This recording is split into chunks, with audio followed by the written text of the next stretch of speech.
Me and my keyboard player now, he was actually in my deathcore band too. Yeah. Because we were really into like Born of Osiris lane, where we were like progressive. Like we had a keyboard player, like we had like the techie shit, and the synth patches, and Winds of Plague era. You know, of course. Because we actually made records with Andrew, the old bass player of Winds of Plague. He tracked a lot of our old shit. Whenever I need music gear, I always go to sweetwater.com. If it's mics, headphones, or studio and recording gear, Sweetwater has you covered. Next time you need any music gear, support the podcast by using the link in the description and comment section below.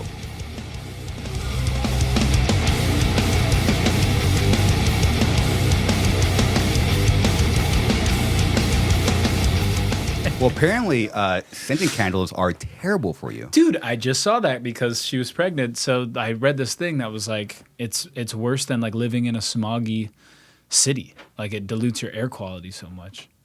And they're so popular too. And they're great. Who doesn't want their house to smell like fucking fresh flowers? I know, because we smell like shit. We need something to help like the room and. Dude, that's the true sign of growing up, is when you realize you just really like a fucking flowery garden scented house as opposed to like a beer stained crash pad. we come a long way, huh? Yeah, absolutely. Oh my goodness. And you used to be in a deathcore band. I did, yeah. And I didn't know that. So in your teen years, yeah, you were fucking slamming. Dude, we shared the stage a handful of times, you and I. In Vegas, huh? Yeah. Wow. Yeah. And that was during Mitch's years. It was, dude. Yeah. Wow. Yeah, it was. It was fucking epic. I want to save that for when we're rolling too, because it's important shit. I don't know if did we start already? Did we start? We're live. Okay. Oh yeah, okay. Yeah. I think we're already 5 minutes in. Oh, what? All right. So my wife gags on religious candles. Yeah, perfect. And, we got. Okay, sick. Don't buy scented candles. Yeah, bad for you. PSA. Boom. And Nathan was in a deathcore band. I was, dude. I was in a deathcore band, and they were remarkable years of my life. And I'll never forget, dude, because we played with you guys in like the height of the cleansing and oh wow, yeah, just crazy. It must have been. What year was that released? What year was the cleansing released? 06? Late 07. Okay, yeah. I think I could be wrong. I don't know. I think the show that like sticks out in my mind. It was at a spot called Jillian's in downtown Las Vegas. Jillian's was the one place I thought was kind of sick. It was sick as fuck. What happened in that place? I don't know. It just closed down. The thing about like the Vegas scene was you can't keep an all ages venue open. It was like always like our plague. You Why know what though? I mean? I don't know. I think the city just like constantly shut stuff down and permitting, and there's so much like adult entertainment happening in the city that it was always a struggle to like, we were, and it was, I think it's the same across the country, but like a lot of these metal and hardcore shows were happening at like churches, coffee shops, like random fucking spots. Halls. Remember, yeah. Was it Leathernecks? Leathernecks was sick, dude. Yeah. Leathernecks was a spot which was like a veterans hall. It was, yeah. I'm like, how is this shit on the walls not getting broken? I know, because the constantly? pits were insane at Leathernecks. It was funny because Jillian's was kind of the spot where like scene bands would go, like popular scene bands, metalcore bands, and shit like that. But Leathernecks, like you had to be heavy. Like they didn't book any of the, they didn't book any bands that had any like clean vocals. You know what I mean? It was like fucking thrash and hardcore and shit like that. But yeah, dude, back in I think it was July of 2008 we opened for you guys, and it was Mitch era, and it was just fucking incredible, dude. Just such a special memory that will stay with me forever. I remember like seeing Mitch on stage and just being like my God, what a presence. You know what I mean? He had that presence. Yeah. Still, he was by far like the coolest guy I ever met in my life. Right. I feel like it's rippling still throughout history. Just his. Still. Yeah. It's strange, man, how like there's few people, that are on Earth that have that, whatever that is, that energy, like that star power or whatever. And unfortunately, just like so many of them get taken too soon. You know what I mean? And I don't know, he kind of lives up to that lore, you know what I mean? Of like, dude, here's this guy that's just larger than life, you know what I mean? And taken too soon. It's insane. He did have that larger than life thing, right? That like thing you can't put your finger on. It's like, what is that? Yeah. And I was around him forever. I was like, what is that? Right. Huh. Yeah. Were you guys aware, like in the early days? Like, do you remember? Because like, how did you guys meet? High school and. Yeah, we met. So there's a place where we're from called Showcase. Okay. You guys are Riverside, right? Yes, Corona, Riverside. Okay, yeah.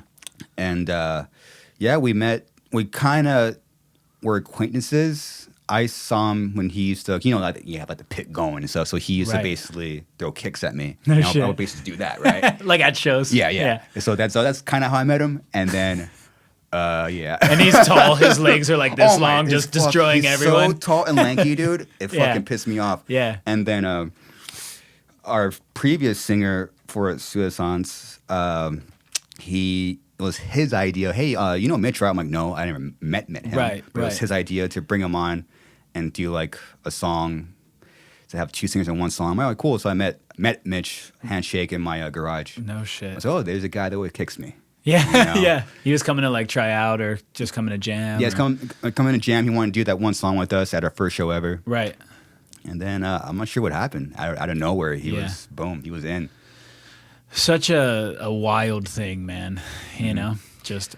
It's weird when you get older. A lot of those cliches start to just make sense. You don't know what you had till it's gone. Right.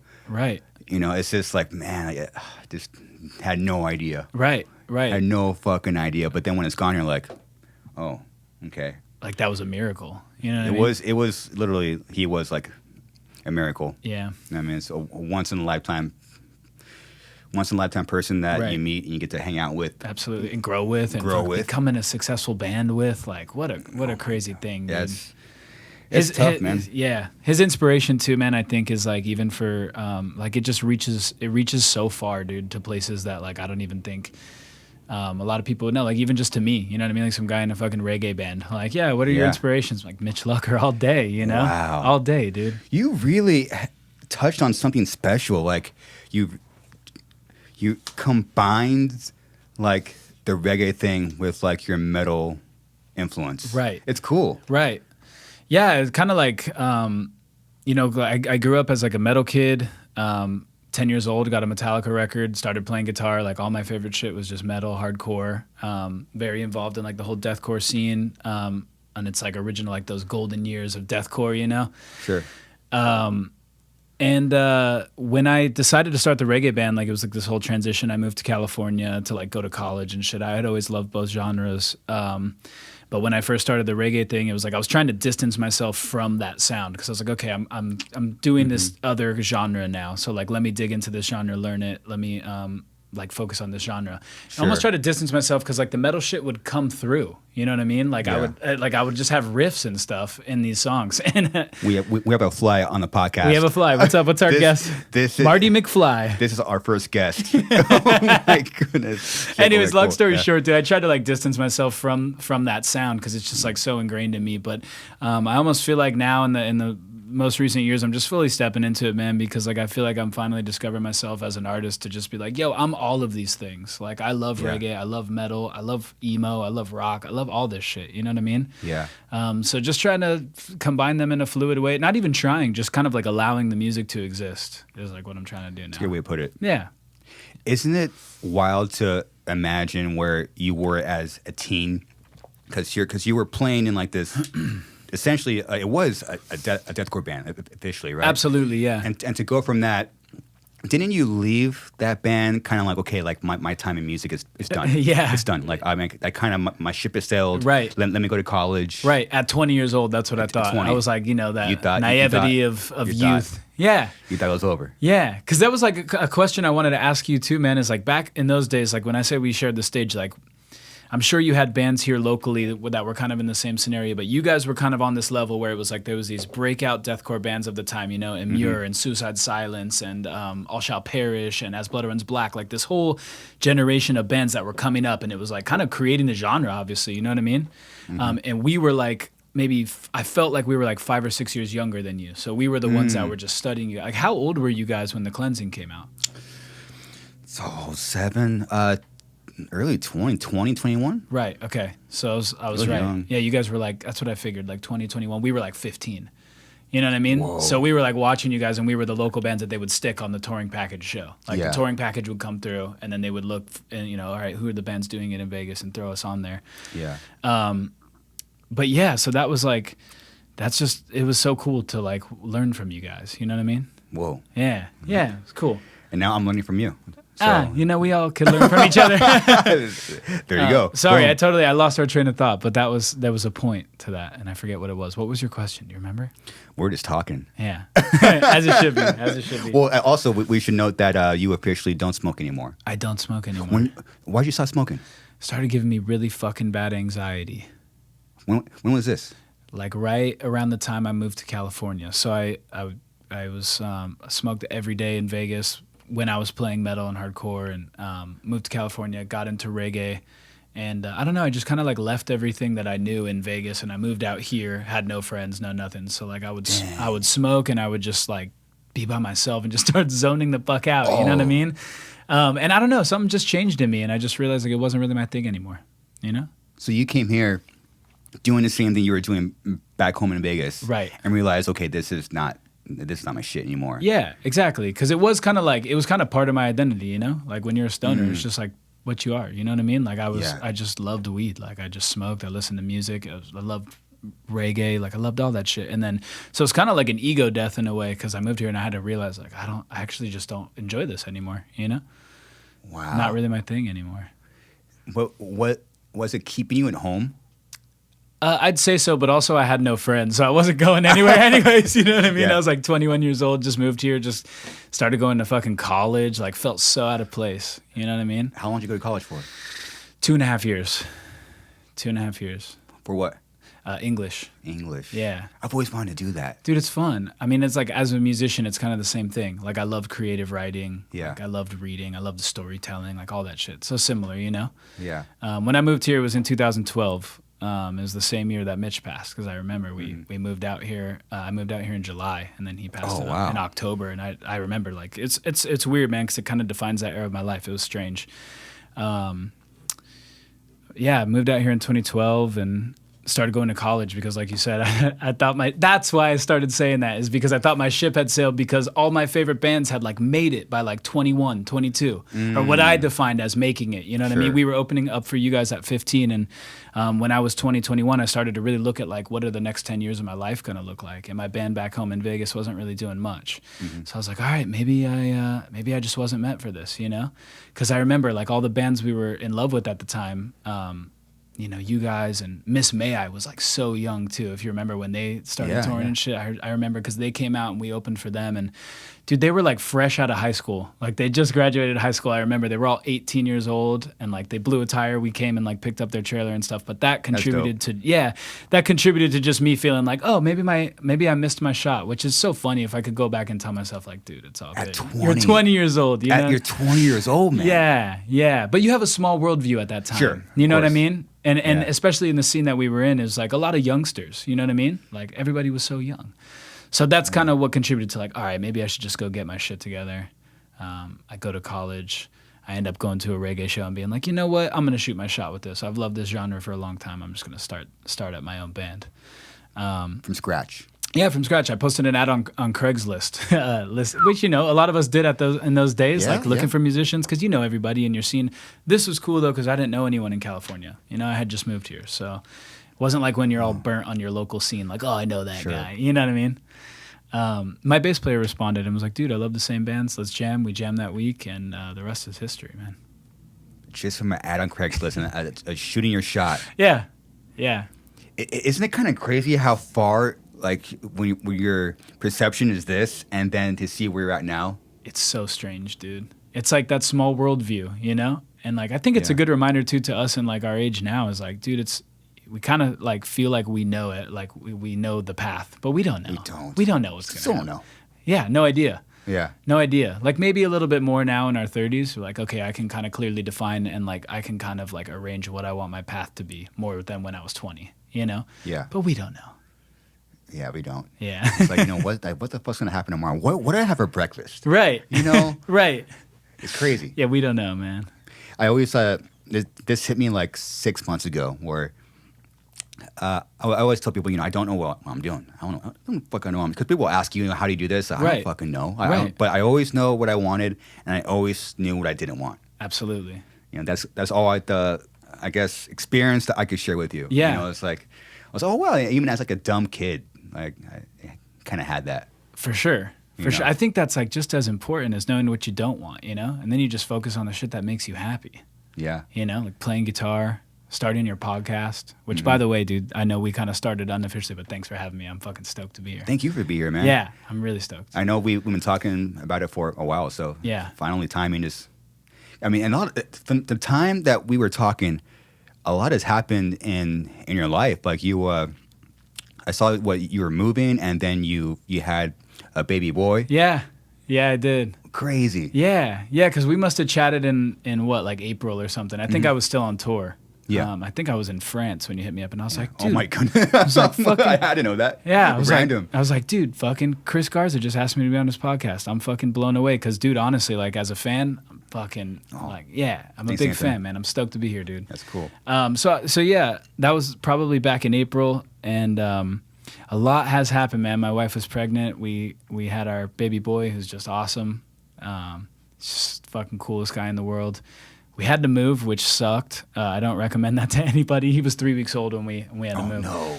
It was a nightmare, dude. We were dealing with like a slumlord landlord situation. It was fuck. It was the fucking worst, dude. It was the worst. But it was, I don't know. It was like probably the hardest few months of my life, dude, honestly. But looking back on it now, because it's been 2 months since all that. Yeah. It's like so uplifting to think like, damn, we got through that. You know what I mean? Like my wife and I, we got through that shit, because it was rough, dude. I mean, like days where we were trying to find a place. We had 30 days, like with a 3-week-old, our first baby. So we had no idea what we were doing, you know? Wow. He's crying and screaming, and we're like just trying to be parents, and at the same time trying to figure out like where the fuck are we going to live, you know? Yeah, it was rough, but looking back, it's like, it's just cool, man. You got a good lady at home, and like you have your foundation built strong. You can get through that shit. Totally. We have a wide mental capacity. Yeah. That we don't know we have until it's tested. 100%, dude. It's like shit, and then once you get through, you're like, oh wow, what the hell? And you have like a new like capacity. Right. It makes any sense. Right. Like you said, the cliches start to come true. It's like there's that cliche like you never, like, you know, like God or the universe can only, like, he'll give you the problems that you're able to deal with. You know what I mean? Because before I would have been like, dude, that's a nightmare. I never want to do that. And I didn't think we could get through it, but fucking here we are, you know? Yeah. Dad, new spot. Yeah. And then even during that, I think your lady mentioned, because you almost moved to my hometown. Yeah. Almost. I was stoked, dude. I was stoked. And you had a place picked out. It's done. This is it. Yeah. Yeah, it was funny how it happened, man, because like we were looking locally. My wife's from Orange County, so and her family's here, and with the newborn, it's like you want to be close to family, you know. Of course. Especially her, she wants to be close to the family. There's like the support there is just invaluable. It's like babysitting and just help. But we got burnt out on the search, and then she wakes up one day and she's like, "Let's just fucking move to Corona. Like, there's so many houses, like we can get more bang for our buck. Let's go to Corona." I'm like, are you serious? Like, let's go. Because I'm down to move anywhere, dude. Like, I probably would have gone and got a homestead in Montana or something by now. Yeah. Sick. But she said that, and I got all stoked. I found us a place. We went out and toured it. I fell in love with it. And, you know, she ultimately just decided she didn't want that life.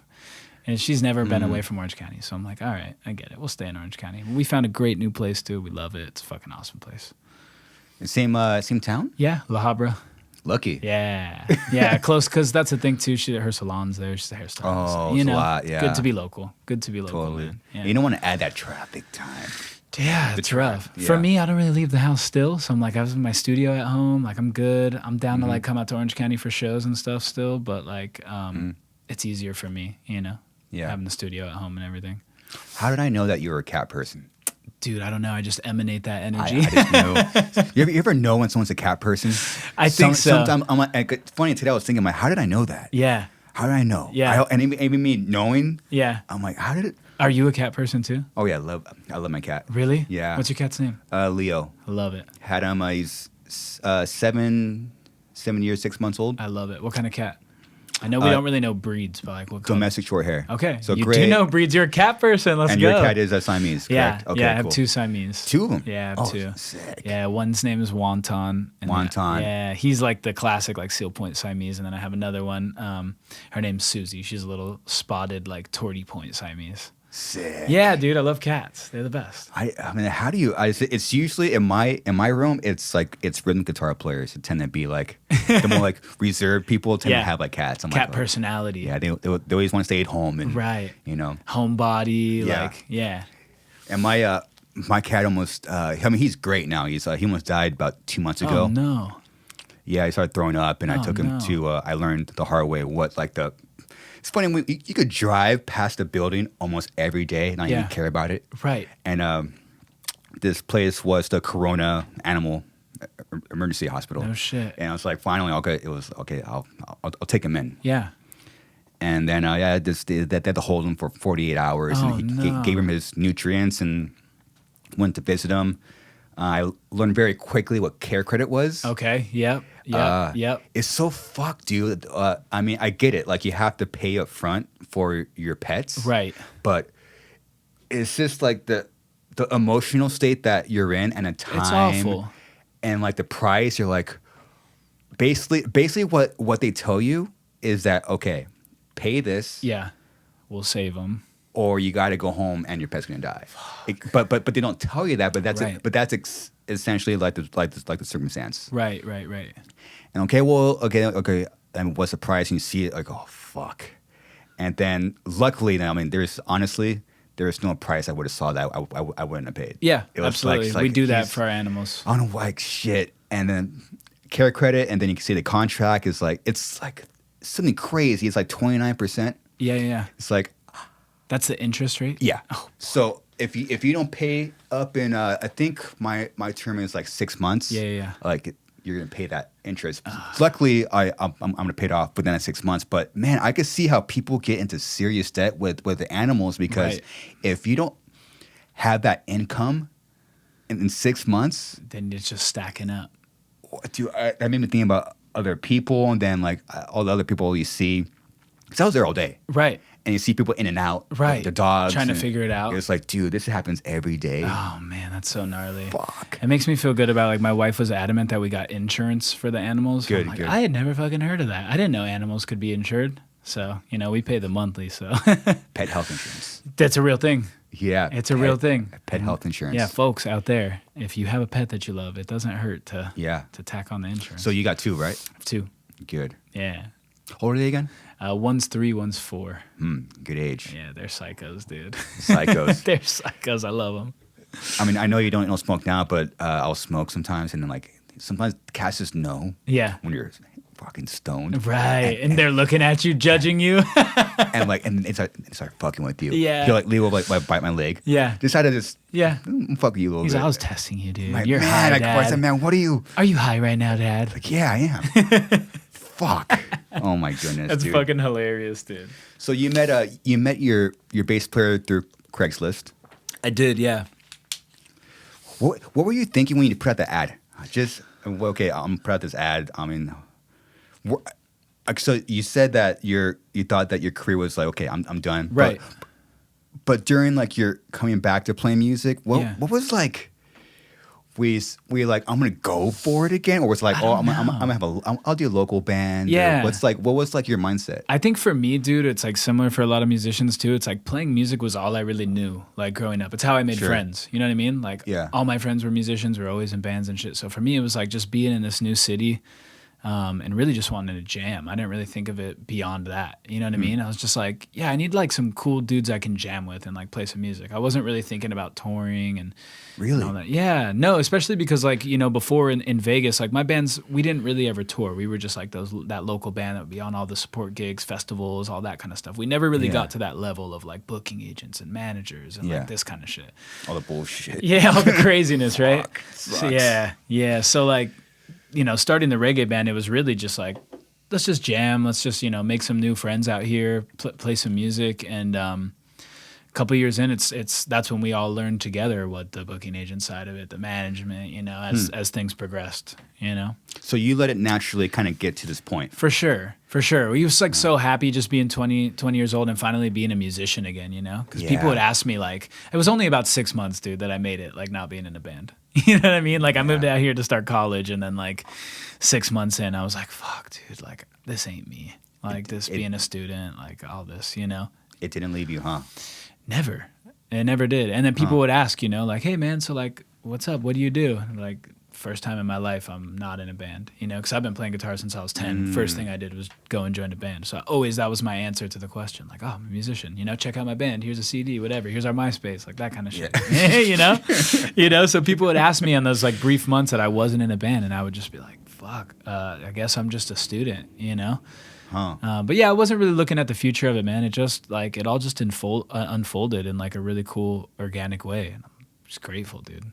Interesting. Yeah. It's kind of rare. Sometimes you need like a vision. Right. For anything really. Right. But you just took one step at a time. Yeah. And it was always like, yeah, I hope it gets there. You know what I mean? Like, yeah, I hope. But like, I didn't even know what it would be like. You know what I mean? Like, I didn't know what it would be like to be like, first get the van and then the bus and then like, you know, all the steps that it takes. Yeah. You know, it's just like, let's just jam. And I'm sure Suicide started the same way because you guys were like kids and you have these dreams like, dude, we're going to fucking rock stages all over the world, you know? Yeah. But you don't really know what you're getting into. You just want to like, let's just focus on playing the best set we can this weekend. True. You know what I mean? And then it all just starts like unfolding, you know? And you switched genres. I can't even imagine that. Yeah. Dude, so like there's a crazy thing where like I know that in metal, like not a lot of people fuck with reggae. That's just like not a thing. Mm-hmm. But in reggae, like so many of us come from punk or metal or deathcore. Like there's so many. And that was kind of what blew my mind as I started, you know, like really our band started taking off. We're starting to meet all these friends and other touring reggae bands, all this stuff, you know? Yeah. And like I always wore it on my sleeve where I came from. So people like, dude, like you used to listen to fucking, you know, this band, this band, this band. I'm like, me too, dude. You know? Wow. So many of us. It's a crazy thing.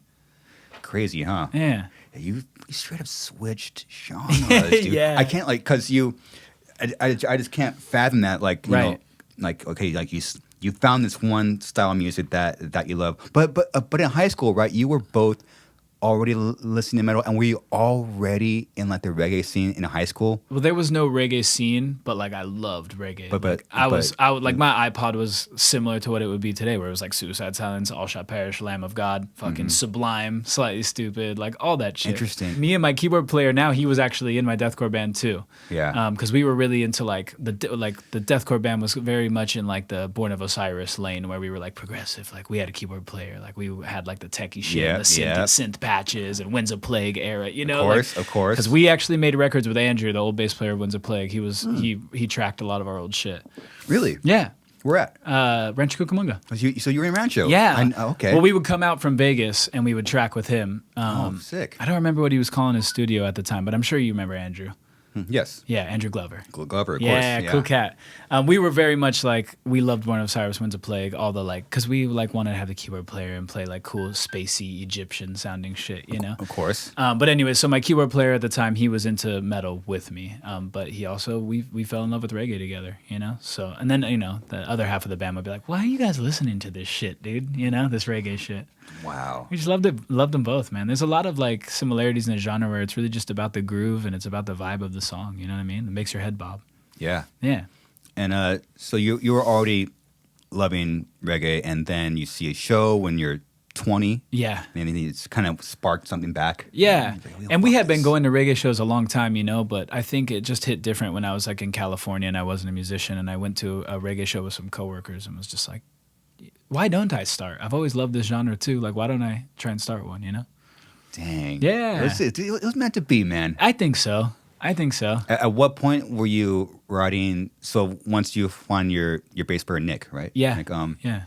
Once you find Nick, when do you start writing like the EP? Because you guys formed in 2012. 13. 13, okay. 13, yeah. Cool. Yeah. All right.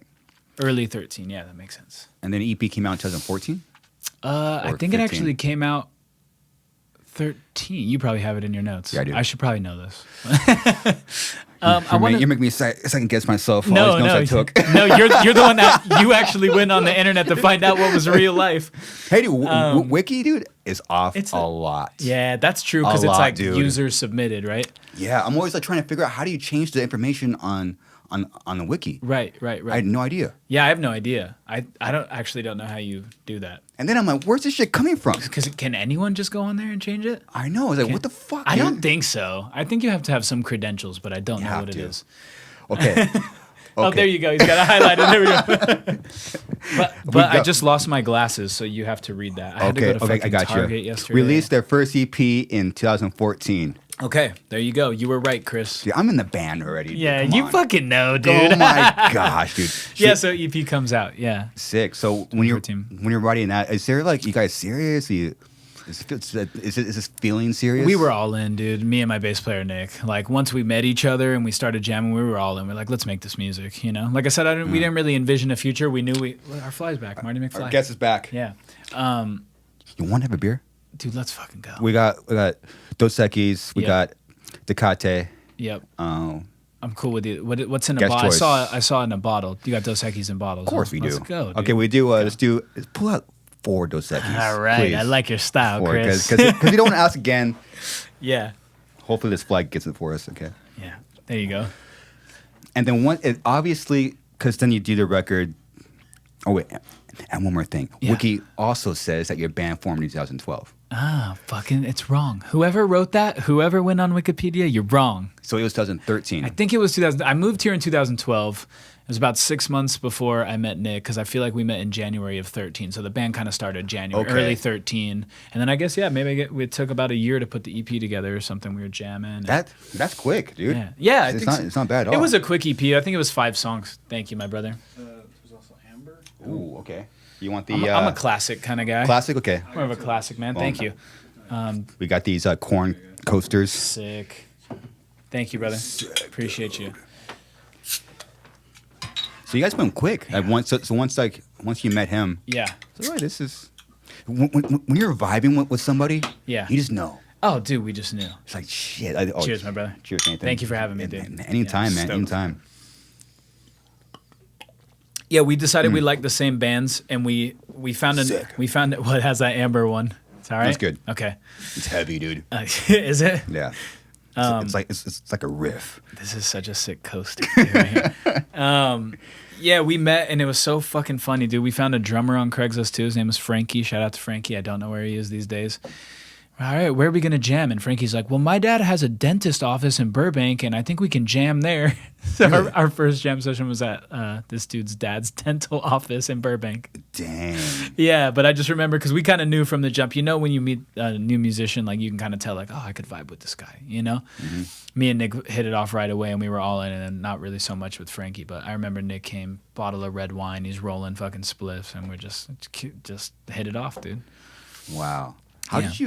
How did you rehearse in an office space? We would get kicked out if we did that in here. It was at night. It was like after hours. I think it was like 10 p.m. We all meet there. He's got a drum set there, so we bring in some amps, and it was illegal. Probably. Yeah. Probably. Frankie's dad, if you're hearing this, sorry, dude. Yeah, I guess people get anal when you start when you're just going too loud. Yeah, absolutely. It's like, what is going on in there? Yeah. Holy crap. I can't imagine if we did it during office hours. That wouldn't have never happened. But that'd be sick too. It'd be sick too. That'd be a good video. Yeah, it would. And also, it's kind of crazy that doesn't the vibe matter more than their actual playing sometimes? Oh, for sure, dude. That's kind of been the spirit of like our band too. Is like you don't have to be the best, most fucking talented, like most accomplished guy. Like you just have to want it the most. It was like that with almost every member that we added later on. You know what I mean? Like no one in our band came in as like, this guy's prolific, he's gonna carry our music. It was always just like we all wanted the same thing. You know what I mean? Which does matter the most, the vibe.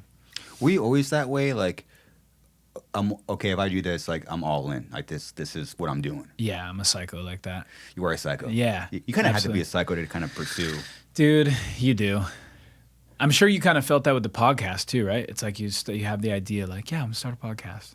And you start and you're like, oh, shit. Well, I need to do this. I need to do this. I need to do this. Yeah. You just go all in. You just go all in. But it's working, dude. The podcast is amazing. Thank you, man. Yeah, it looks Appreciate great. It sounds great. I love it, dude. Thank you. Yeah, it's great. It's cool. It's a cool vibe. It's really fucking cool. I mean, yeah, you just like you get like these things like, oh wait, I didn't know. Oh yeah, I do want to do this. Right. Because there's all these little tests and little like roadblocks. For sure. And then we just naturally like, oh, whatever. Did you start in the pandemic? Is that kind of like, all right, here, let me, The cool. Pandemic, weird time. It was like that weird time where like you kind of knew who your real friends were. Like, wait, they'll come over. Totally. And they don't really care. You have like the smaller circle. Yeah. Yeah. So I just started inviting like the smaller circle of friends over For the pod. in person. Yeah. Kind of like that's when the rare times in my life I was right. I'm like, you know what? I see this kind of opening up in like a year. Yeah. So why start it now? Have our friends over hopefully by a year it's gonna. I mean, yeah, if we're still locked down, Dude. oh my god, that would suck. It was fucking weird, dude. The way that we had it too was we, obviously like as musicians, like everybody's tours were canceled and everything. Yeah, it sucks. We were out of it for a year, and then they booked this huge fucking tour. We went and opened for 311 for 3 months across the country. And they did it like right as they thought the pandemic was going to be over. So it's like, oh, everything's opening back up. Oh no! They booked that massive summer tour 2021, and then like the variants or whatever started coming out, and then people started freaking out again. But this tour was going on because it was like a band like 311's investing a lot of money into this tour. So like tour's happening. So it's really weird. We were out there on tour for 3 months, like it kind of in a really weird time where like. So it happened. It happened. I didn't know this that. was summer 21, so it was like. Like they thought the shit was going to be over, and then like variants and the media starts pushing, variants, everyone stay back at home, Yeah. But the tour still went off. But it was just it was a strange long 3-month tour where like no guests, no friends, family backstage. I don't know if you guys ended up having to do any runs like that, or it's a weird time, dude. I think the first initial time that people were going out was summer 2021. Yeah, tours started happening. That's a gamble. Okay, let's just book a 3-month long run. Yeah. Wow, dude, we got flyer. Yeah, no, it was sick, dude. What it was sick.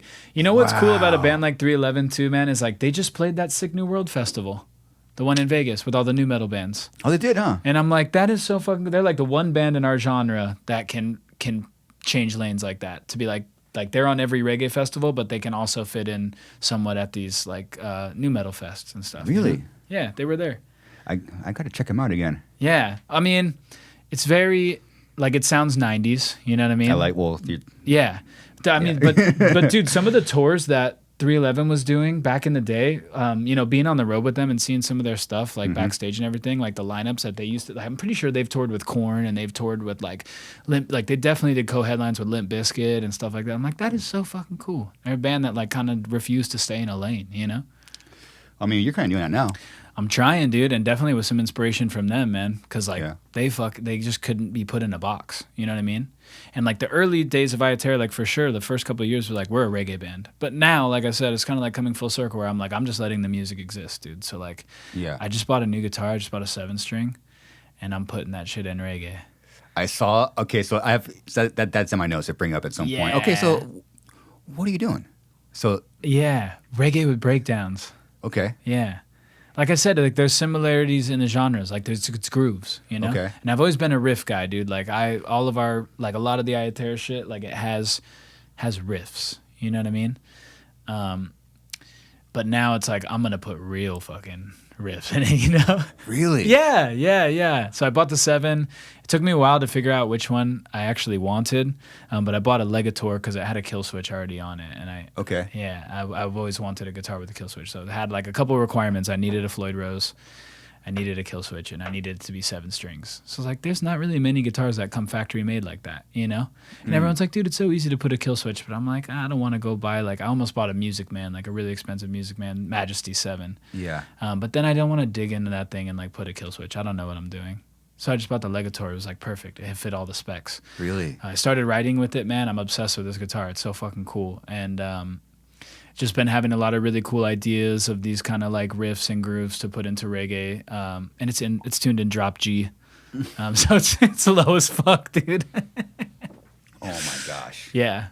It's low as fuck. It's fun, man. It's a wet one, correct? Yeah, it's the white. It's actually the Charles Caswell signature. He's the dude from Buried Alive. Oh wow. Yeah, but it just fit the specs, man. It fit the specs with the kill switch and everything. There it is, the white one. Boom. Yeah. That it. Oh, it's what? sexy, dude. It's a cool shape too. It's a cool shape. Dude, how are you not smoking anymore? Look at that, like, dude. Wait, it makes you want to get stoned and jam? No, it's like you probably got high. You know what? I'm gonna get a 7-string. Oh, that shape is perfect. Yeah. No, it's fun, dude. It's really fun. And I wanted to ask you too, since we're on here, is like, what are you guys using like in studio these days? Because gear has changed so much since I was like playing heavy shit.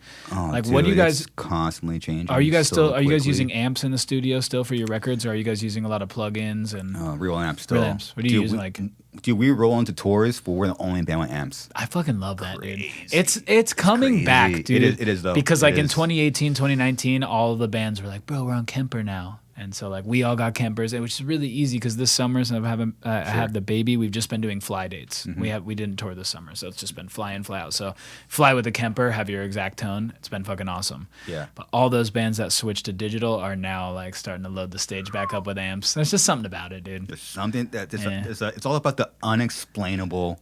Like, It's so the what's oomph, that? dude. It's just the oomph. What is that? What do you guys have? Like you guys like 6505s or EVH? Yeah, you're close. I got the 50.52. Yep. OG and Yep. Mark's. He has a bunch of Mesas, like Yeah. the triples and like Mark IVs and stuff. yeah. So Yeah, like, good shit, dude. hence his name. That is literally the deathcore amp. I know. That is the one. Oh yeah, we all had them. Yeah. We all had them, dude. They were the That shit is with literally just a noise suppressor running into it. yeah. Just have the NS2 running. We're good. That's all you need, man. We're good, dude. There's so much gain on that fucking amp, It's dude. so sick, dude. When I first started in the reggae band, I still had that amp because I was coming out of a deathcore band, and I fucking used that at the first couple IYA TERRA rehearsals. A reggae band with a 5150. Dude, that's sick.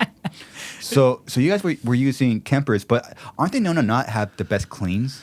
They have beautiful cleans. Do they? Really fucking nice. Yeah, Huh. I mean, and we're playing reggae, so the cleans like they're genre specific, but they have great like Fender amps, and I use a lot of like I use Orange and stuff like that. I know like one of the new ones that's coming out is like the Neural DSP though. Everybody loves those things. That's Quad the Cortex. next the Quad Cortex. No is one what in I've reggae been- is using them yet, but like all the metal guys I know are rocking the Quad Cortex. Guitar players are fucking scatterbrained. They want the newest thing know. right now. I know. Every day I open up Instagram, it's another homie selling gear to get something else. I know. Like, when's it going to stop? It never will, dude. It won't. It's an itch that's never going to be scratched when you're a musician. You're just constantly buying the next thing. No. You know? Well, I noticed that my favorite guitar players tend to stay with the same thing. Yeah. Like my favorites, it's like, oh, that's their amp, and Right. That's guitar. Right. It's an iconic tone. Yeah, it's like Yeah. that's like their, like if you're at their show, it's You like expect to see that. You're like Korn better have an Ibanez, Yeah. and play those Mesas. Yeah. Well, that's fucking awesome though. And there's cool like folklore around that too. Like, like I'm a big Grateful Dead guy, and they like Jerry always like rocked the same guitars, and there was like huge controversy when he switched to a Stratocaster. And it was dude, we're talking about the Dead's like Strat years. You know what I mean? It's like it becomes like your iconic sound. It's like a thing, huh? It is. I like that though. I like that. What kind of guitar is that? So he was rocking like, I actually have a really similar one that's an Ibanez. It's called an Ibanez Musician. I'm not sure the brand that he was using. That might actually be an Ibanez, but I feel like it's someone that was custom making guitars for him. But they're fucking wild, bro. Is that $24,000 fucking dollars? Well, that's probably. Oh yeah, and that's not even his actual guitar. That's just a signature model. They've got the actual one at the Rock and Roll Hall of Fame though in Cleveland. They've got like a nice collection of his. But yeah, his guitars were fucking wild, dude. Dude, holy I think it was late '70s he started using a Strat. Wild though. Have you seen the shows they've been doing with John Mayer? Yeah, they're fucking incredible. I want to see that. Dude, John Mayer's a beast. I was never a fan before. But dude, to be able to sit in with the Dead, they play 3-hour sets. You know what I mean? Like the songs that he's learning and the way that he's playing is fucking phenomenal, dude. Dude, imagine like being that guy, John Mayer. You're invited to play with Grateful Dead. Insane. And it's damn. They're what doing their. What an honor, man. I know, and he's killing it, dude. He's killing it, and I think a lot of people were skeptical at first too, because it's like you're putting someone to fill the shoes of someone iconic. Obviously, people are always going to have their doubts, But here we are. I think they've been doing it 4 or 5 years, and he's impressed everybody. I think they're on their last run together now, though, with Mayer. I think they announced this is the final tour that they're doing as Dead and Company with John Mayer. Yeah, so I think Bob Weir will keep doing his thing, but I think that is the final run with little Johnny boy. Take two things you don't think is going to work, and then it works. There you go, dude. So fucking sick. You never know, which you've been doing. I mean, I found out about you, Nathan, like through just looking at my phone. Yeah, cool. And then it's just, okay, as I'm seeing someone do like a Lamb of God song. Right. Reggae style. Like, what started that? I mean, so I'm dropping a record next month that I produced called Pop Punk Goes Reggae, and it's a collection, 16 emo and pop punk songs that are in a reggae style, featuring 16 of my homies that are all in reggae bands. Wow. Yeah, it's cool. And that was the original idea. I had it last summer. I'm a big fan of emo, pop punk, all that shit. So that was the original idea, and then the videos just kind of came after as like a form of marketing, you know? Like the social media stuff is really just a tool for musicians these days, and so it's like you gotta use it in ways that you can, you know what I mean? But Nathan, with you, why does it work? I have no idea. I have no fucking idea. Oh my goodness! I'm just doing what I love, man. That's the thing, you know? I'm just doing what I love. I'll literally be looking at my phone, looking at you, and just waiting for like the song to come in, and I start laughing. Yeah. Why? Because I notice specifically like some songs work, like right. You did I Thought I Was Murder song. You did. Dude, I tried so hard to do a Suicide Silence song. I tried so hard. I was gonna do You Only Live Once, and I think I could still do it. The thing about the metal shit is it's so much harder. Like doing emo and pop punk songs, fucking easy because they're melodic. You know what I mean? Is it because like the vocal cadence or like the pattern? It's more so like the key of the song. Like, you know what I mean? If you're playing a deathcore song, it's like you're tuned in drop C. So like the song's just in C, yeah, or A, whatever you're tuned to. And there's not really too many chord progressions, especially on like the classic Suicide Silence tunes. It's riffs that are just in. You guys are tuned to drop A, yeah. So you're just down, and I'm like, okay, I don't know how I could turn that into reggae because I would literally just be skanking an A chord. Oh, you know what I mean? But it's possible. Tough. It's possible. It's definitely possible. Hey, go down, Jay. The one that got me was Mudvayne Dig. So they're not all on YouTube because YouTube has we're on YouTube. I'm sorry. You might have to do Instagram or TikTok just because YouTube has the strict 60-second limit, and some of them go over 60 seconds. And you just started doing them. Yeah, the metal ones I actually did first. The first video that I did that popped off was the Thy Art Is Murder cover. It was fucking weird because I've been doing covers for a long time, just kind of like, you know, just posting music online for fun and just having a good time with it. Yeah. One night I'm just at the gym, Thy Art Is Murder comes on, one of my favorite bands. I go home like, let me just fuck around and do a reggae cover. This is gonna be silly. Wow. Next day I wake up and my phone was like fucking blowing up, like it hit somehow. I was like, this is fucking weird. You know, CJ comments like, bro, this is fucking awesome because CJ's a huge reggae fan. Oh, yeah. Yeah, he fucking loves reggae. So he co-signed on it, and the internet was like, what the fuck is this, and why does it work? Yeah, it's a ways back because it was like one of the first ones. There's the Lamb of God one. But it's funny, dude, because the idea that I had for the record was the emo pop punk record, and then I started posting all these videos. The videos that hit off more are the metal. Yeah. Really? The metal ones. So I feel like it's just that combination. You don't expect okay, metal and reggae, and we're gonna do like it's counterintuitive. The genres are like pretty different. So people are like, "What? This is never gonna work," and they're like, "It can." Yeah, well, it can, and I'm doing it right now. It's fun, dude, and it's on the internet. Yeah. The internet seems to like it. That's what's funny though, man. Is like a lot of people are asking me like, "Yo, why is it a pop punk record? Like we loved your metal covers." I'm like, well, fuck, dude. The original idea, I've been working on this pop punk record for a year, and then I just started posting the videos, and the metal ones are the ones that actually really took off. So some of the internet's like, dude, put out a Metal Goes Reggae record, and I'm like, fuck, it's so much work, dude. I spent like 8 months working on this album, you know. Dude, the volume 1 isn't even out yet. You're already getting asked to do another one. Yeah, and it would be really fun to do the metal one because like some of those were fine, did like the Meshuggah and fucking, you know. Dude, but Andrew reached out to me, Andrew Glover, and was like, dude, if you don't do a fucking When's a Plague cover, I swear to God. Oh my gosh. I have it still, the project on my computer, but it was really hard to figure out. Some of the metal songs, the genre is just so different. You know what I mean? Like how do you... Turning a blast beat into a reggae groove, fine, that's fine. But like some of the stuff, like the musicality of it, like the guitar riff, is just kind of can't really translate into like a chord progression that you could do in reggae. Some of it you can. That's why I was gonna do You Only Live Once, because I feel like it was more of like a like you guys were kind of chasing a more pop structure with a song like that, as opposed to stuff from like The Cleansing. You know what I mean? It's weird. I would think that a blast beat you wouldn't be able to do it with, but it turns out you can, because they're just 4/4. You know what I mean? Yeah. Most of them are just 4/4. So you're just like, all right, whatever. Just put a reggae groove behind it. That's my favorite timing. Yeah. 4/4. Dude, I was watching your podcast where you had some of the OG members of Suicide on, and they were talking about the Garza blast.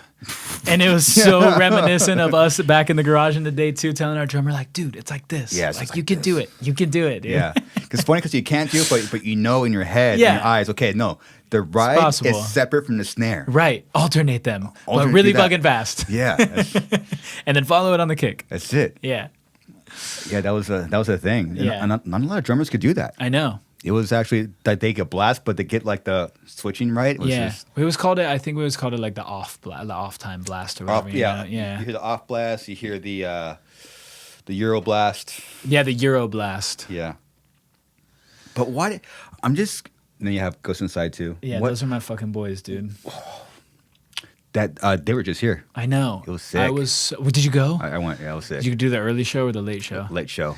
Dude, I was so bummed because I've been looking forward to that show all year. And then I had a festival reach out to us, this emo festival, reach out and be like, hey, do you want to come down and like promote your new record at the emo fest? There was this thing in Huntington Beach called It Was Never a Phase Fest on Saturday. And it was a bunch of emo tribute bands. It was fucking rad.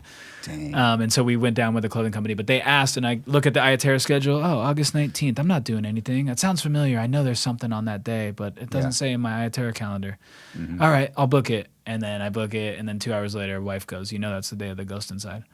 I'm like, fuck. Dude, they're like my, It's how it is, man. I'm sure the show was amazing, though. It was great. Yeah, those boys are the best, man.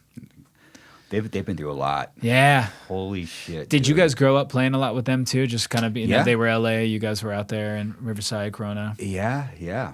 Coming up around the same time. Coming up around the same time, but seeing them around the world. Right. Remember metal festivals and shit. Yeah. We were remember the first time I met him was actually in France. Really? Crazy story. There, it was at the what's that venue called? Bataclan. Okay. Paris. Oh, okay. And then met him there. They were great. Andrew, the drummer, he's the man, dude. He's a special guy. Yeah, he is. And then 2 months later, that fucking shooting happened.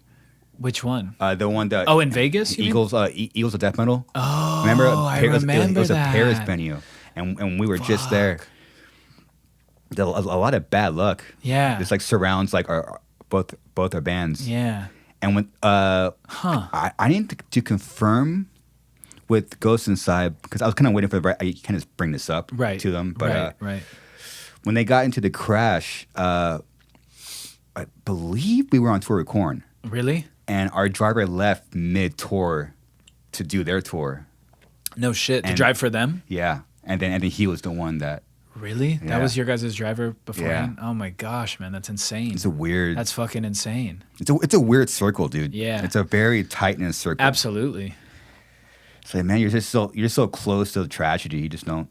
Yeah. Sometimes it hits you. We also, too, like, just doing what we do, put ourselves in some fucking weird predicaments. You know what I mean? Like, just being in that bus driving all night, like, most of the year. It's like... Dude, when I had a kid, that's when I really thought about it. I was just like, damn, like it's just weird being like sleeping in a moving vehicle like most of the year. Like a lot of people are never going to be in that situation because they're just never going to sleep in a bus. You know what I mean? Like music life is fucking crazy, dude. And your thoughts at like 3, 4 a.m. Yeah. And that fucking it's why you start to empathize with every band. You do. Because then once like you start hitting like the rumple strips, you're like, okay, where's this bus going? Oh God, yeah. It doesn't go away. I listened to the podcast that Ghost Inside did about that, and it's probably not a great idea for me to listen to that being a touring musician, you know, because they're recounting the whole tragedy and shit. And I'm just like, this is like so close to home for anyone that spends a lot of their time on a tour bus. You know what I mean? Anyone. Is this the actual picture? Yeah.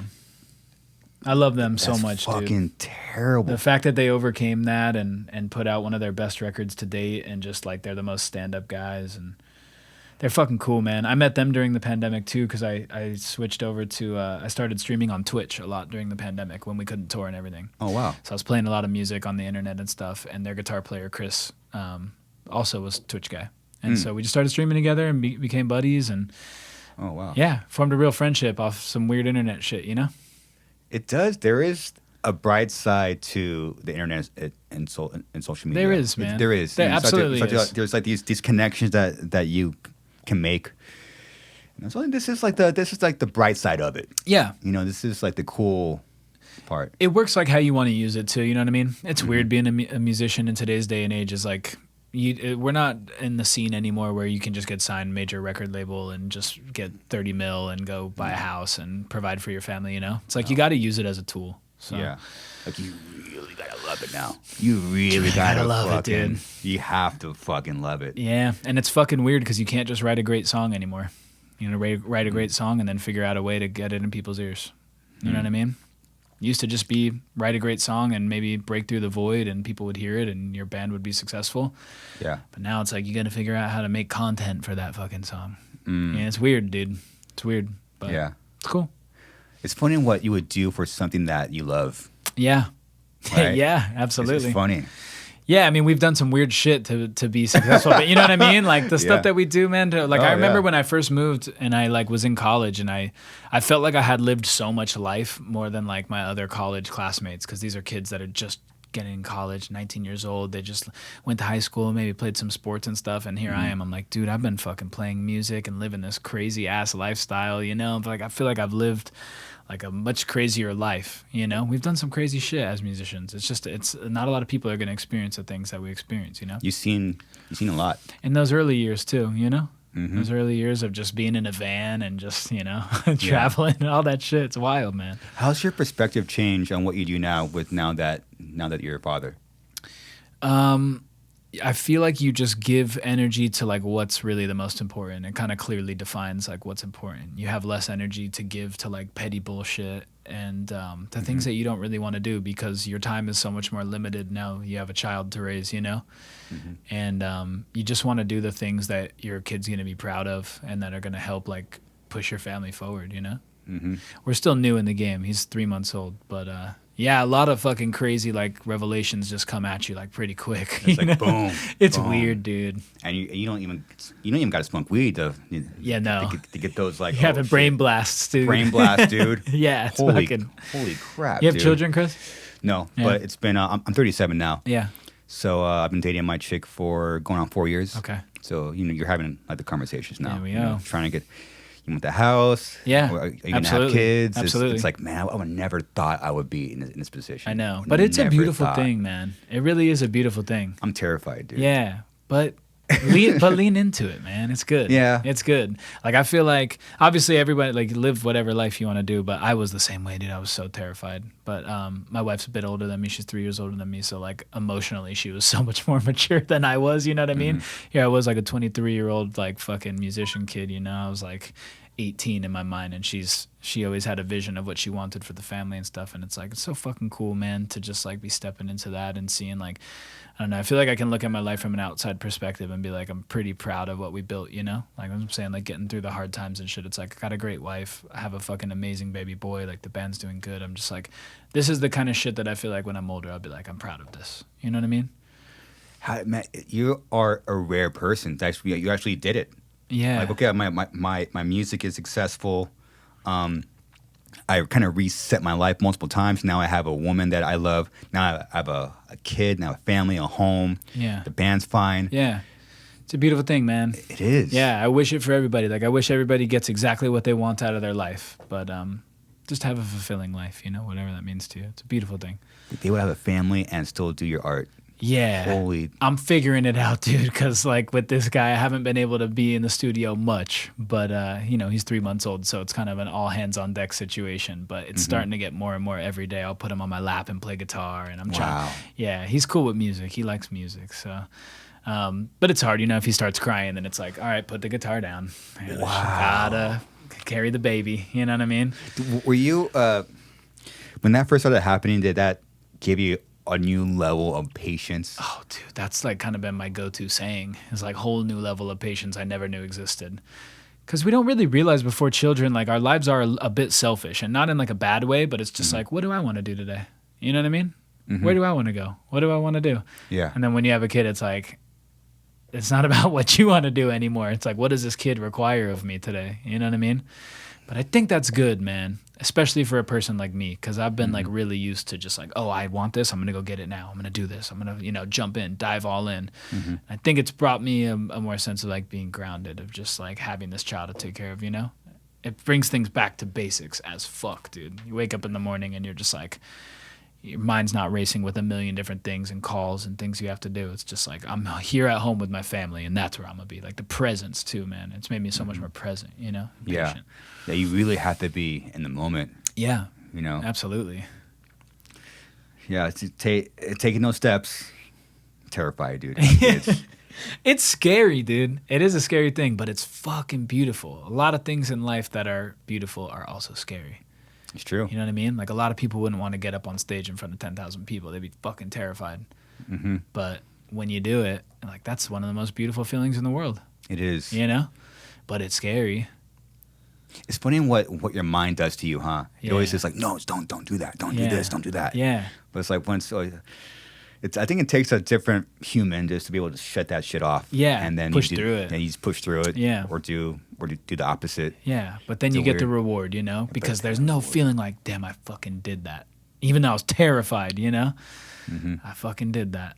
Yeah, it's a cool thing. Yeah, I took on a debt. Now I'm a dad. Yeah. Oh wait, I'm still doing it. Yeah, exactly. That's why I say lean into it, man, you know? Yeah. Just lean into it. I mean, if that's what you want, obviously, but I always tell my wife too, because she'll get nervous before like a big event, you know, big something that we've got going on, and I'm like, you know what, that feeling of butterflies, like, I think that just means that you really give a shit about what you're about to do. It does. You yeah. want it to go well because you really give a fuck, you know? So like that's a beautiful thing to lean into that emotion, you know, and to do things that scare you. Yeah. You know? It's like 100% gonna happen. Yeah. If you do anything that's sick. Yeah. Yeah. You know. For sure. You do anything that's fucking cool. Yeah. Well, I'm gonna be nervous and maybe probably have a mental breakdown. Right. Or a couple. But what a boring I life have to to. never experience that, though. You know what I mean? Like to never experience that feeling like, oh, I don't know if I can do this. Like I'm so scared. I care about it. Like what a stale life to not ever experience those things. You know? There is something worse. You Yeah. know? There is like a comfort in being uncomfortable, Yeah, which I think artists have. for sure. It's like this, like, you know, like, oh, this fucking sucks. These are uncomfortable all the time, but there's like a comfort in that. There is. It's a weird, like, You kind of get addicted to it a little bit. You do. You got to do things that make you uncomfortable. yeah. Yeah. You know, I'm just gonna get a 7-string. I don't give a fuck what's going on. Yeah, dude. don't So give a as a fuck. guitar player, I have to tell you how fucking funny this is too. I bought it and I go, all right, I'm singing a lot in the key of G now, so I'm like, I need it tuned in drop G so I can chug open Gs and shit. I buy it from Guitar Center. They ship it to Guitar Center. I call the guy and I'm like, hey, before I pick it up, can I pay you guys to like set it up in drop G for me? Mm-hmm. The guy at Guitar Center is my homie. He sets up all my guitars before tours. Cool.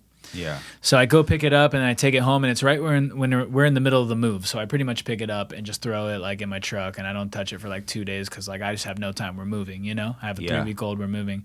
And I take the guitar home. I finally plug it in for the first time, and I'm like, this feels fucking weird. Like, what is this? His apprentice had tuned it to open G, so it's like I the most, knew that was where it's going. Oh my like the most goodness. beautiful, pretty tuning on a 7-string, like just a ripper of a guitar.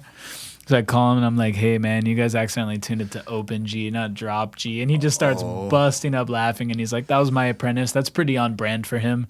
Just bring it back. We'll tune It's it like, again. this doesn't sound like Meshuggah, dude. No, What the not at all. It was so fuck? What the beautiful, dude. Man. Holy crap. It was so fucking funny having a 7-string tuned to open G. Wow. Probably should have wrote a song while it was like that. Oh, yeah. But I didn't have fucking time. I'm like, all right, let me go move this couch. Yep. Wow.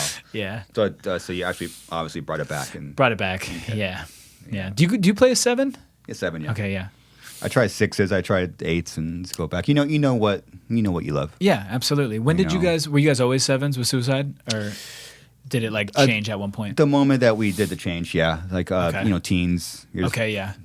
I was a dishwasher first, and you're just buying 6s because Right. it's what you could afford. Yeah, and it's what you know and everything. Grew Yeah. up playing. And then before the first record, for the EP on, it was like, oh, we're just the 7s. Yeah, yeah. You guys set the stage for that though, for the 7s. 'Cause I remember, we would go record with Andrew from Winds of Plague, and they were playing in standard, E standard on 6 strings, E standard, man. and it was heavy. Yeah, it was heavy. It was heavy.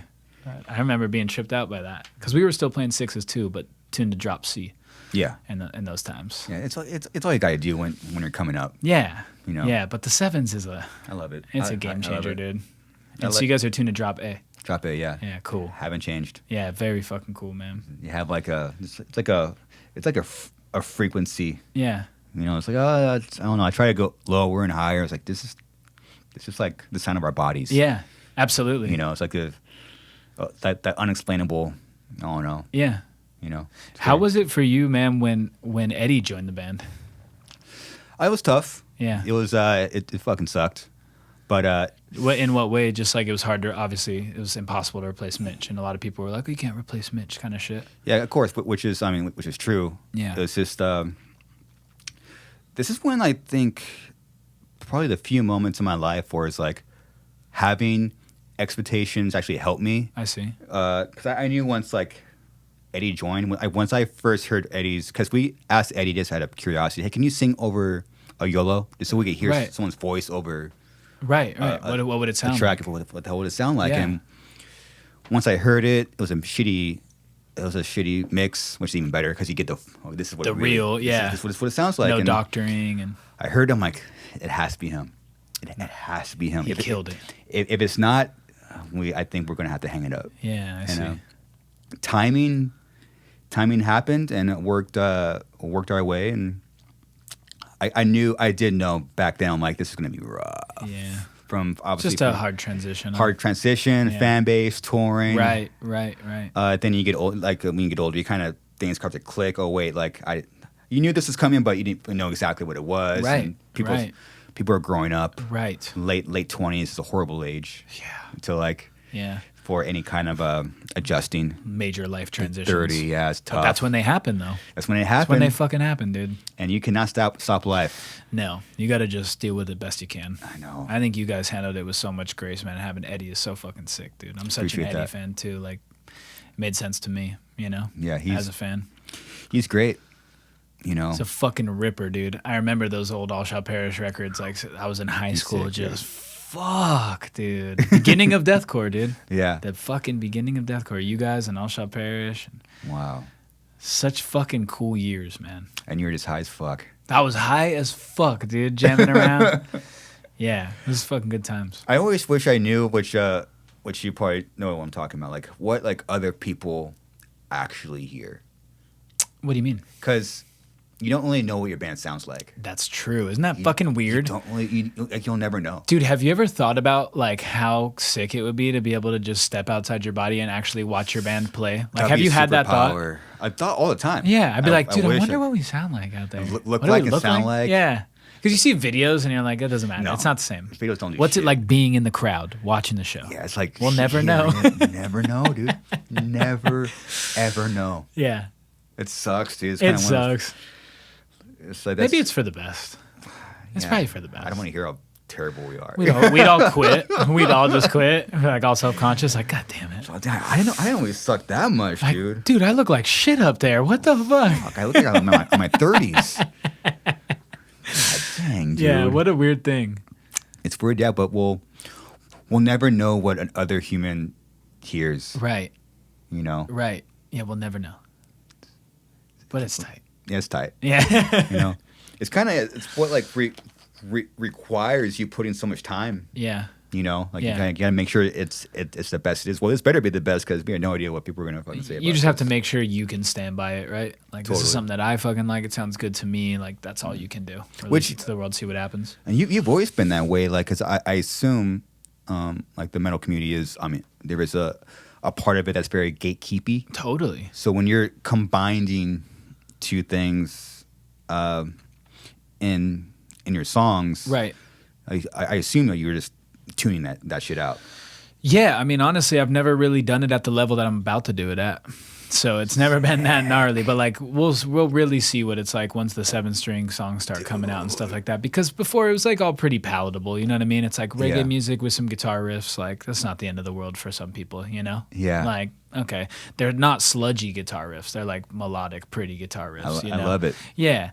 But now like I'm starting to do like more progressive shit. So we'll really see. But it's not just the metal scene that's gatekeepy. I think all music scenes are kind of like that, you know? People like to protect what they view as theirs. You know what I mean? Like you fall in love with it. But that's also like it's kind of a young man's game to be gatekeeping. Because once you get older, you kind of just like, yo. Like what was I talking about when I was 15? Good music's good music, dude. You know? And I think young people love to attach their identity to the genre that they're into, and they're just like, have to protect it at all costs. These guys aren't heavy enough. These guys aren't roots enough, you know, like that kind of shit. So I think as you get older, you just let go of all those expectations and all those kind of like preconceived notions of what is metal or what is reggae. And just like, dude, good music is good music, you know? Mm-hmm.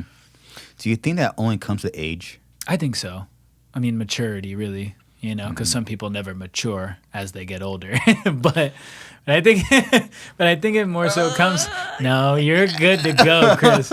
I think it more so, yeah, it comes with maturity, man. You know. Yeah. Like like when you think of like a 50-year-old dude that's gatekeeping, you're just like, that's the classic stereotype of like, bro, you're in your mom's basement on the internet saying that's not heavy enough. No one wants to be that guy. No one wants to be that guy. You know. I call it comparing small dicks. It's pretty much what it is. It's a great way to put it. It's like, yo, dude. First of all, I don't know if I should say this. My dick's small.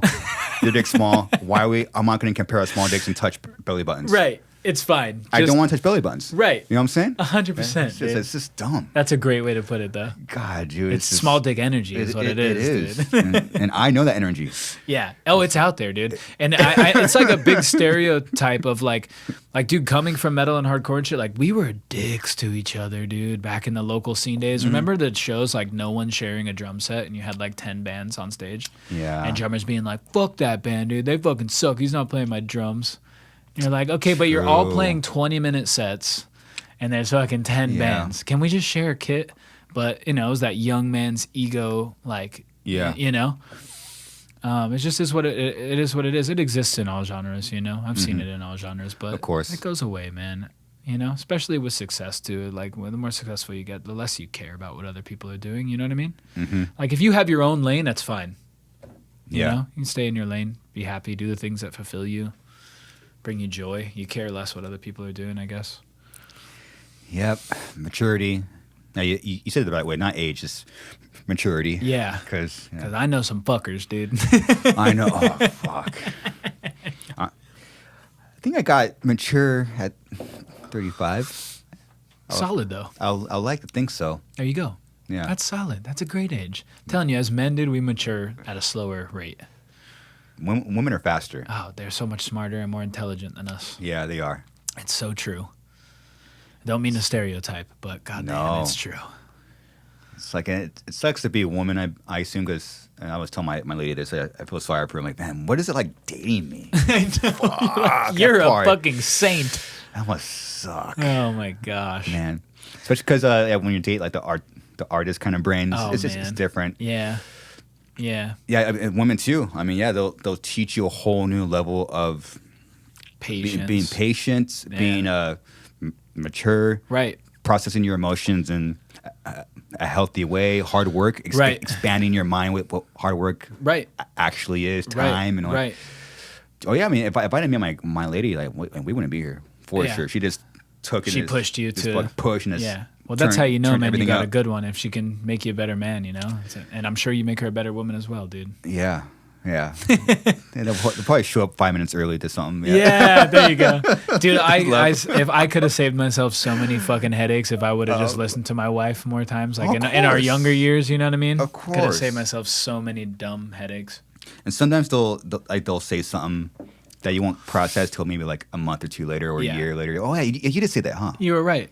I was laughing so hard because I went to go see the new Avatar movie with my wife when it came out. I thought it was sick. It was sick. But it was so fucking funny because in the beginning of the movie, they get into the war, right? And then the wife is like, you have to fight. And he's like, we're not going to fight. We're going to run. And then they run. Mm-hmm. And then 3 hours later of just fighting, they just end up fighting. And then in the end of the movie, he goes, you know what I've learned? Sometimes you have to fight. And I'm all, if you would have just listened to your damn wife, we could have saved that whole 3 hours and a whole world war. Yeah. And then you destroyed our community. So many people got fucked up. And his wife's just sitting there like, I'm glad you learned that you had to fight. That was a good movie. I don't know why a lot of people didn't like that movie. I mean, I think it's like hard. The first one like had so many, like it set a standard, you know? It's hard. People don't like sequels and shit, you know? Yeah. People don't like sequels as much because like the first ones always leave such a high bar, you know? Yeah. It's tough. It's tough like when you have that bar set so high. Like, dang. Like watch, dude, when Barbie 2 comes out, people are going to hate on it. Have you seen Barbie? No. Yet? Me either. I have a newborn. We can't see anything. I'll watch it when it comes out at home. Okay. I really want to see the Oppenheimer, though. What's that movie about? The fucking dude that invented the nuclear bomb. Really? Yeah. I saw. I'm like, well, what is this movie? Yeah, it's about the dude that invented the nuclear bomb. That's all I know about it, but I heard it was sick. And that just came out, right? It just came out on the same day as Barbie. That's why the internet kind of broke, because they were like, people were comparing the two. Like, you want to go see Barbie or you want to go see this fucking thing? Oh my goodness! For what it's worth, I heard they're both great movies. That's a thing. No gatekeeping, dude. You'll catch me watching a Barbie movie. I don't care. Let's go. Let's fucking go. You fucking never know. And it has man. Margot Robbie in it. She's beautiful. Of course. Yeah. Barbie, okay? Yeah. I'll probably watch Barbie. I'm probably going to watch Barbie. You go up, Jay. Top left. Is that the two of them? Is that Barbie and Barbenheimer? Yeah. With it? Barbenheimer. Woo! Now that's the fucking fusion right there. Oh my, okay. Chris, I'm going to crack this second beer. Is that all right? Sure, yeah, it's fine. Okay. Barbenheimer. Okay, so I assume that's a true story. Oppenheimer? Yeah. Yeah. Wow. Yeah, which is pretty fascinating, dude. Because he was known to like say he said the most epic quote. He quoted somebody, I'm not sure what it was. I think it was like a Hindu religious text or something that he quoted. But right when the bomb went off, the legend is that he said, "I am become death, the destroyer of worlds." I was like, that is the most metal shit I've ever fucking heard in my entire life. This guy is not. He is metal. This guy is not a poser. He actually. He's not a poser. No, people call me a poser all the time. Oppenheimer is not a poser. This guy is definitely not a He's poser. the fucking real deal, dude. Wow. I bet he was wearing camo shorts and black Vans when he did it. I wonder why. Why did he invent the bomb? In the first place? I really don't know, but I think there's the quote. I really don't know, but I think that he was employed by the army or the government or something. He was a scientist, you know what I mean? Like some physicist or something that obviously knew what he was getting into, but like, goddamn, dude, the weight of having to invent something like that. Recall the line, "Now I am become death, the destroyer of worlds." Jeez. Sample that before a song, dude. Fuck. Throwback. Wow. Well, I got to see that now. I really want to see that. I would have saw that if I knew what the movie was about. I had no idea. Yeah, they should have given a little context. Oppenheimer, the guy that invented the nuclear bomb. Mm-hmm. It's heard it's 3 hours too, which I don't know about sitting in a movie theater for 3 hours. It's not like my favorite thing, so maybe I'll watch it when it comes out at home, especially with the baby. Baby, yeah. Watch a movie about it. Yeah, Mom's been wanting to go see Barbie for a long time, but I'm like, all right, well, we'll see when we have some time. You know what I mean? But movies come to Netflix pretty quick. I was hoping, because I'd like to watch both of those at home. Look at that picture, dude, when the bomb goes off. It's fucking insane. Holy dude. shit, look at that picture. Yeah, it's fucking insane. Where was that test? Do we know? Where was like the first was it New Mexico? Because remember The Hills Have Eyes? Mm-hmm. That was all about the people that were there when they tested the nuclear bomb, and they were all like mutated and shit. You remember those movies? Hills Have Eyes? That's what it was about. They all had nuclear fallout from the testings of the bombs. And I think it was probably New Mexico. Well, that would explain that state very, very well now. Yeah. And that's why they say that there's aliens Mexico. and shit there too, because a lot of theories are saying that like aliens go to like they come to nuclear activity so that we don't blow ourselves to smithereens. So they would have test bombs. Yeah. That is fucked. Yeah, I think that's what that was. Like they originally tested it before they ever dropped it, but Oh my god. Seems like a fascinating movie, dude. Imagine inventing that. Fuck no. Glad that I'll just write a riff, dude. Dude, I want to kill myself when I throw away plastic. Right. It's like, I feel so bad. I'm a piece of shit. I just killed 4 dolphins. I was like, dude, and like to invent a bomb. Yeah. I can't imagine, dude. Here we go. See, Robert Oppenheimer. Yeah, I'm very thankful. There's so many jobs in the world that I'm glad that that's not my job. You know what I mean? Yeah. Like, I'm glad I don't have to make those kind of decisions.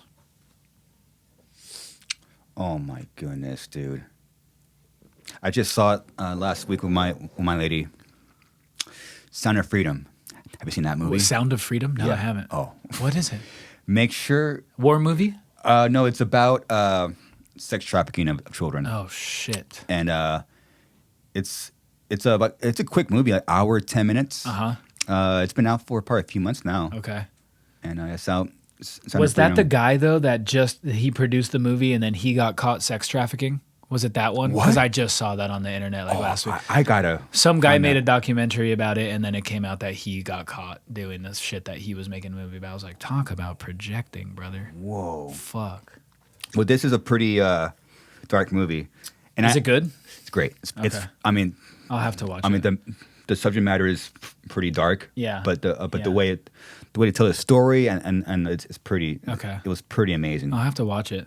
Dude, this is fun. I've never been on a podcast with the fucking thing right here where Boom. you can kind of just scroll and like talk shit. Yeah. That's fun. Yeah. Well, I mean, so I can't say anything that's too wrong because we could just pull up facts and then Right. I'll see a fact in real time. Then I could always correct myself because Yeah. I'll say some wrong shit. It's fucking fun, but I could see how we could just go down a rabbit hole and just like look at all sorts of shit. Yeah. Yeah. It's fun though, dude. Oh yeah, dude, it's fun, man. But even though the subject matter is Dark. some of the darkest stuff. Yeah. It's way worth watching. Okay. If you're gonna do a date, like I did, Yeah. make sure it's in the afternoon. I see. So you have time to recover, have a dinner. Yeah, and it's one of and those, yeah, huh? Yeah. It's funny. Have you guys tried to watch Netflix? But like it's like a dark Oh, dude. like documentary. Like I'm very sensitive to that shit. And Like- you can't go to sleep after? you can't go to sleep and you can't like make out or anything. It's just you can't make know it's Yeah, you definitely don't want to make out after Sound of Freedom. you know. Okay. Yeah, fair enough. Yeah, no, I'm sensitive to that shit, dude. My wife loves horror movies and loves all that shit. It's not really my thing. And a lot of people are like, dude, how do you like death metal and deathcore and all this shit, but you don't like horror movies? Because the two kind of do go hand in hand, you know? A lot of the guys Yeah. that are into death metal and shit love horror stuff. You know? A lot of like tattoo guys and stuff, like tattoo artists and shit love horror. They're obsessed with horror. Yeah. I don't like it. Never Horror have. movies. Yeah. You like horror stuff? No. No. It scares the shit out of me, dude. Yeah. I can tell it would scare you too because you just said it's like you watch something dark and then you have to decompress after. It still scares me, man. That's how I am. I gotta kinda- decompress. Yeah. I kind of like being scared though. fun. Yeah, I don't. I like being I like being scared by real life shit, like going on stage or doing stuff Oh, like yeah, that. of course, But of like the spooky shit, like just hopping out of nowhere with a knife. No. Yeah. Can't do it. It's funny though, because I remember I'm the same way with having to decompress. I remember watching horror movies and then having to go watch like an hour or two of Beavis and Butthead afterwards just to cool down. You know what I mean? Like you're like, I need something fucking lighthearted. You need a cool down period for sure, man. You do. I like doing weird shit. I like looking at I like being curious and aware of what's out there. And I don't recommend this. I'm not an advocate for it. Okay. But It's just what you like. what works for me. Okay. I like just being aware of I look at like the news, the real news. Yeah. And like this, so and so's been stabbed in New York, and there's a video. Right. Just to know what's possible and what's out there. Yeah. And then you see like the aftermath. Like I don't like it obviously, but I just there's something about You want to learn it. I just want to be at least aware of what's out there, Right. Without being completely just ignorant. And Right. It sucks. I mean, yeah, it'll drive you kind of nutty, Yeah. but there is a healthy. I think it's healthy. There's a healthiness in it. I don't know what. I can't put words to it right now, but Right. there's a healthiness mentally to that kind of just being aware of that stuff. Right. It's weird. No, I think that's good. It's weird. I think that's good. I think we're attracted to that kind of shit as humans too. Why are humans attracted to death so much? It's a fucking survival instinct, I think. I think it's a biological instinct to be like, I got to make sure that doesn't happen to me. Mm-hmm. You know what I mean? Like, I really do think it's some primal shit where, like, we got to see this kind of stuff in order to avoid it in the future. Yeah. I think it's subconscious, primal. It is subconscious, huh? Yeah. You want to know a thought I had when I was listening to your band last night when I was high? Yeah, what you got? Which is great, by the way. Yeah. When Thanks, man. when you're high and you listen to reggae, dude, I get it. Thanks, man. It was like I was, winding down and I was Yeah. hanging out with my cat outside. Yeah. And for some thoughts will just pop in your brain. Yeah. I was like, why? Why are people why are we afraid of death? Yeah. Why? Yeah, it's going to happen to us all. But why though?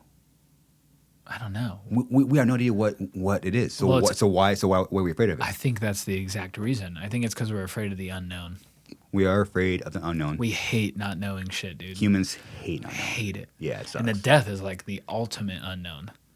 Like, dude, people have fought wars over what's going to happen when we die. You know Religion. what I mean? Yeah. Yeah. Everyone has a different idea and act like they know. No one fucking knows. We don't know. No one knows. We don't know. And that's scary, dude. And I think It that's why is. we're attracted to it. But okay, let's say we don't know. Right. So what's the scary part? Are we afraid that there's an afterlife and it's hell? Are we afraid that it's black? Yeah. Are we afraid that it goes on? I think maybe different people are afraid for different reasons. Mm. For me, True. like here we go. Are you afraid of death? And that's my next thought. Yeah. Yes. Yeah, we kind of analyze it for ourselves. Like, am I afraid of death? I'll be lying to you if I said I'm not. Right. I'm definitely afraid of dying soon. Right. I don't want to die. You want a lot of you have life. When I'm 40, like there's a kid there, and like, Right. I have a family, and Right. there's. Right. I would like to die older, Yeah. but even now, will I be scared? I don't know. Yeah. But I am afraid of death. Yeah. For sure. I think all of us to an extent, you know. Yeah. I do put on the face. It's a conversation. I'll be like, yeah, I'm not. Right. But deep down, yeah. I think at deep down for sure, but like it's not something that's in your mind all the time. Like, oh fuck, dude, No, I'm no. afraid. Yeah. That's called being paranoid and, Yeah. a pussy. Yeah.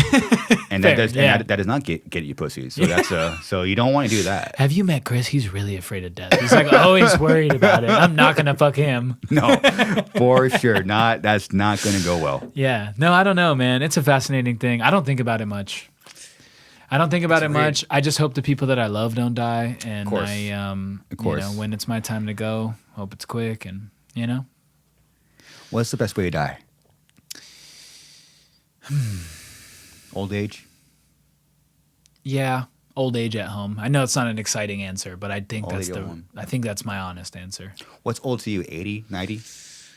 Yeah, 90 something. I think the same thing. I want 90. I mean, fuck, dude. I'm white, so I'm probably gonna die at 60. You're probably going to die over 60, dude. I'm sorry. My wife's family's Okinawan. Really? Yeah, and they all live till their 90s, hundreds. Oh, wow. Very healthy people. So I gotta like go above and beyond to keep up with her. You know what I mean? My wife's always like, "Don't do this, don't do that. I don't want you leaving me early." You know what I mean? She's gonna live a long time. Yeah. Yeah. Hopefully you're trying to get those genes. Yeah. You know? My son has them. Yeah? So there we go. He's part of Okinawan now. There we go. Boom. Long life to him. Long life. You ever heard? You're a cat guy, and then we'll probably close it off. You ever heard of cream puff? Green puff? No, cream puff. Cream puff. What is it? Think- What do you mean? I mean, Think cats. No. Cream puffs. A meme cat. This blows me away, but to be honest, I didn't know who cream puff was until Okay. 2 months ago because my Okay. cat almost died. For some, I typed in longest living cat.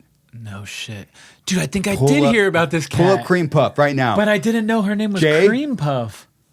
Pull up Bro, is this like 30 years old?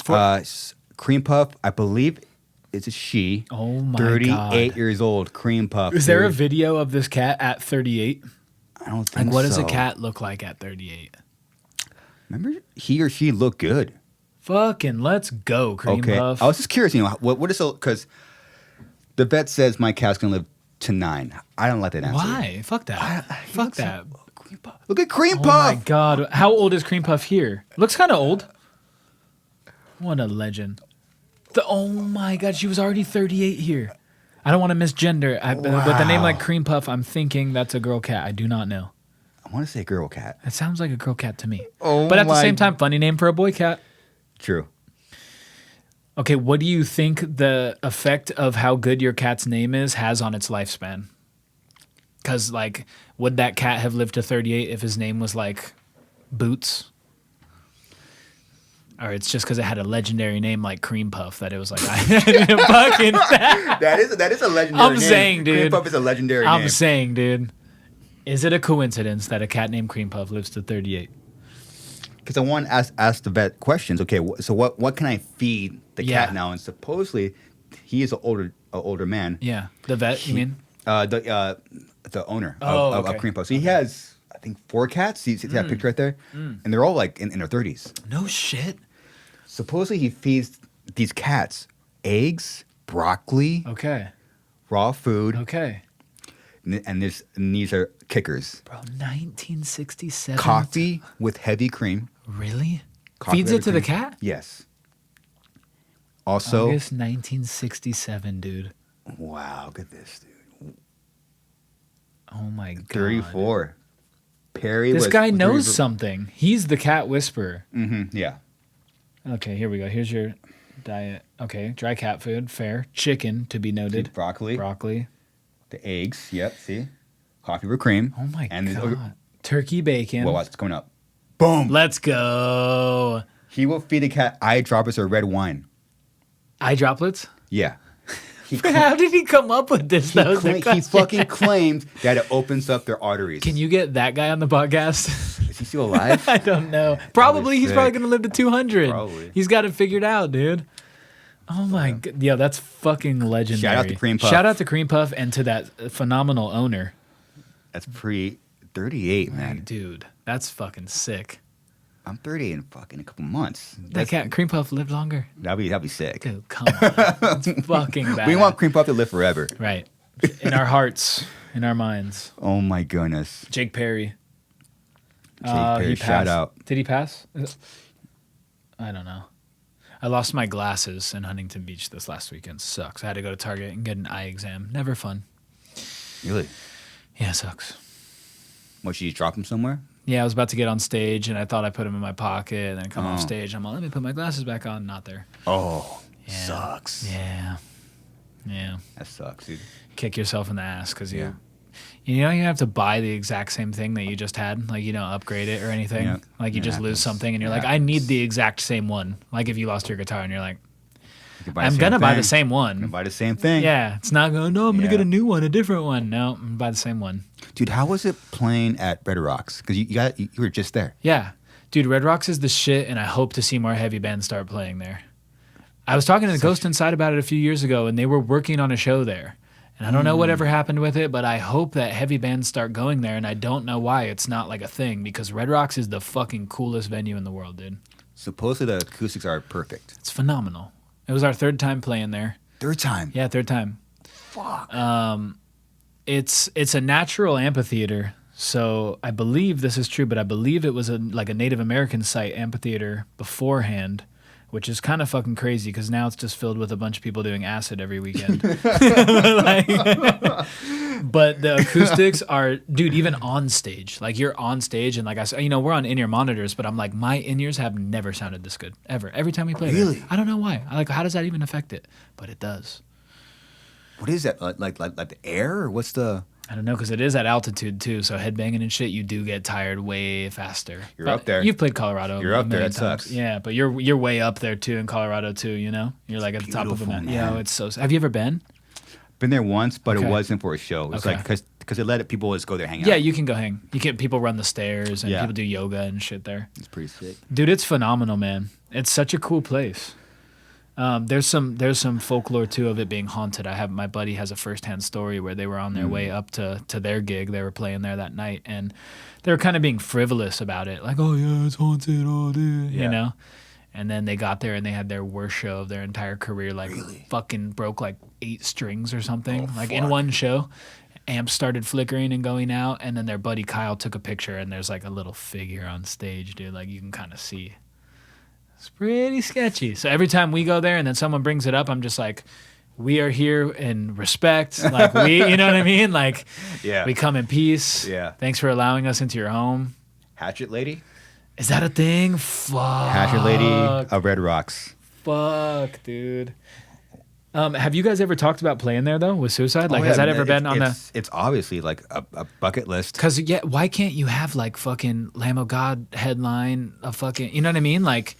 It's only 10,000. It's 10,000 people. So it's like, dude, there's... Oh, you're right. We did get close. Literally last year because... I wonder if it's a moshing thing. It was actually Lamb of God. Yeah. But we ended up playing the Fillmore. Okay. Because something happened where because it was right when COVID was getting out. So literally booking at venues, everything was taken. Everything was taken. Because everyone's on tour at the same time. Yeah, you had to play where... Yeah, where you get it. That was the first time where we were all in competition with each other. Yeah. Every genre of music. Yeah, because usually like booking agents work around and, we want to sell tickets, all this shit.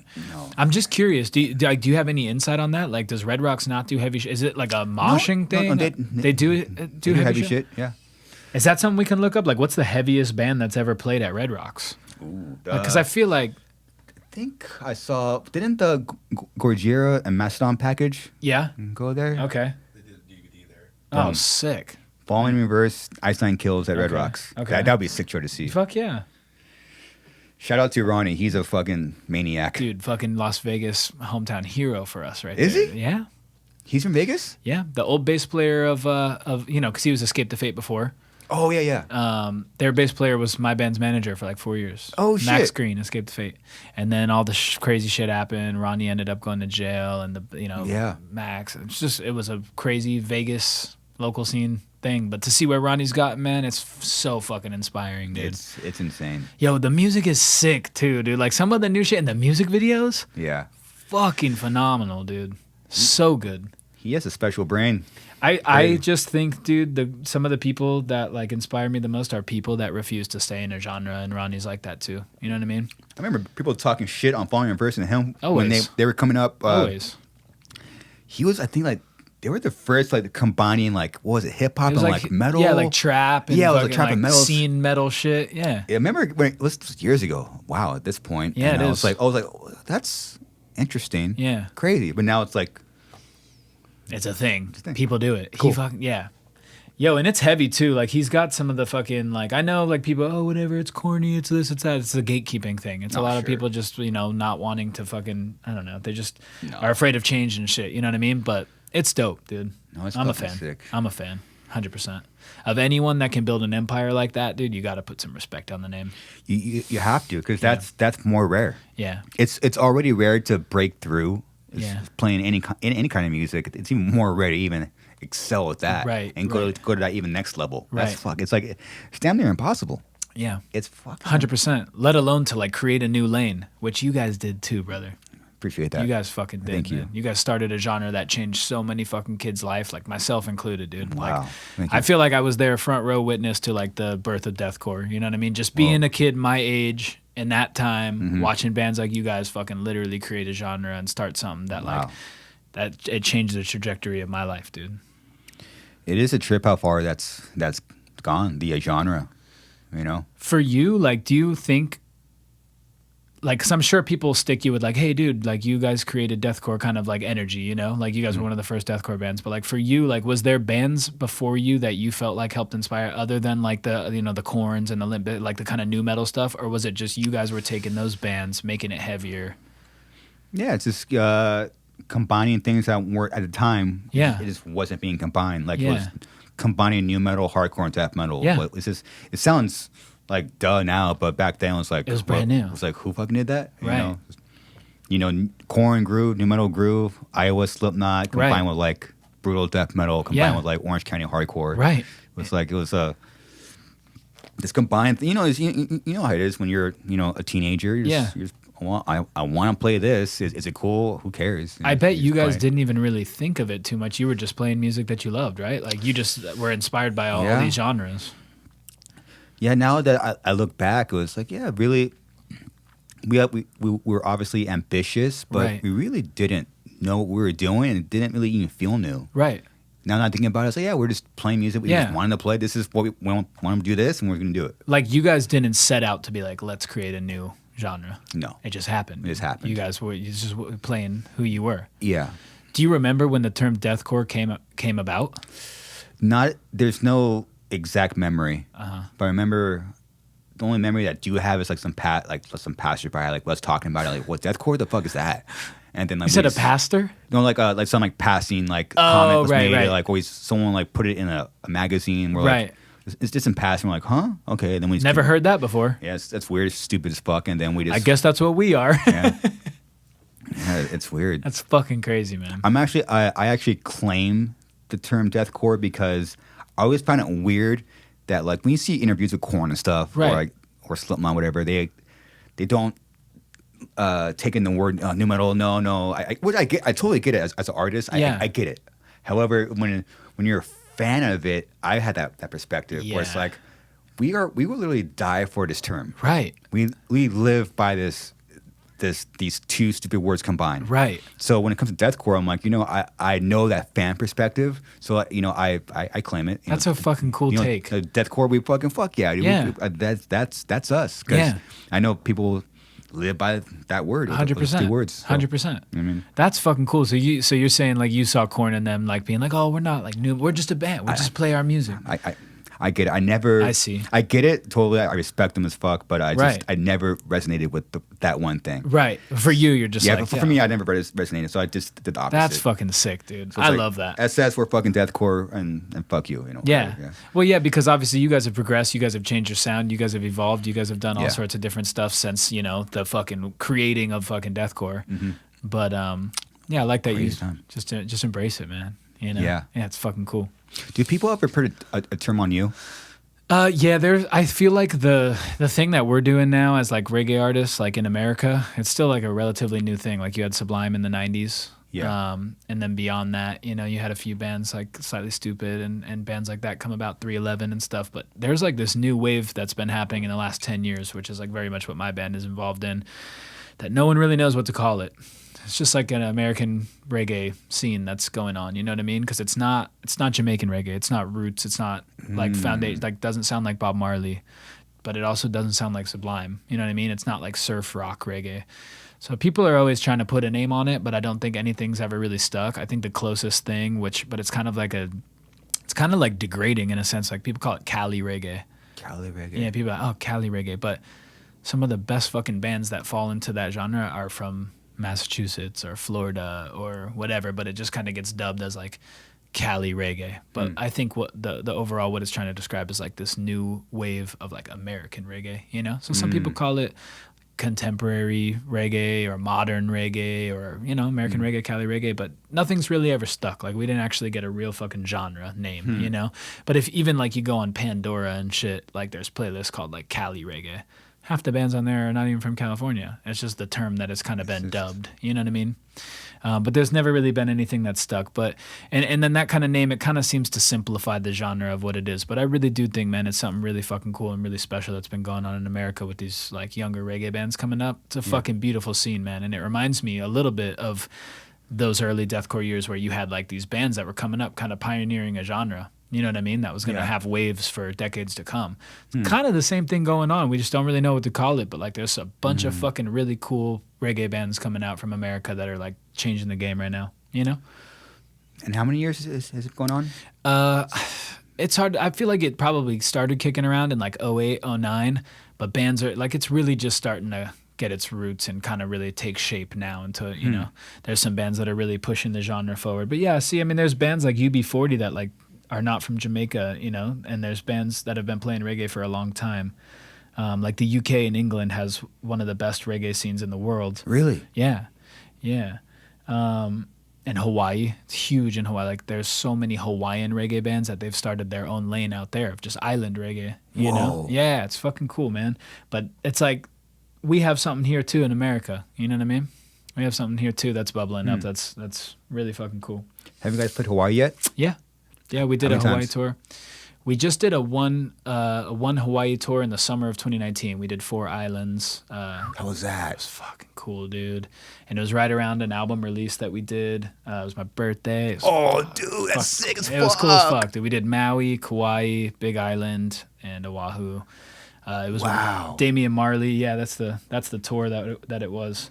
So that band Soja, that's the homies. They're on this new record I'm dropping next month. They actually just won the Reggae Grammy. They're the first non-Jamaican artist to ever win a Reggae Grammy. That's a massive deal. It was a big deal. So, you know, they're American.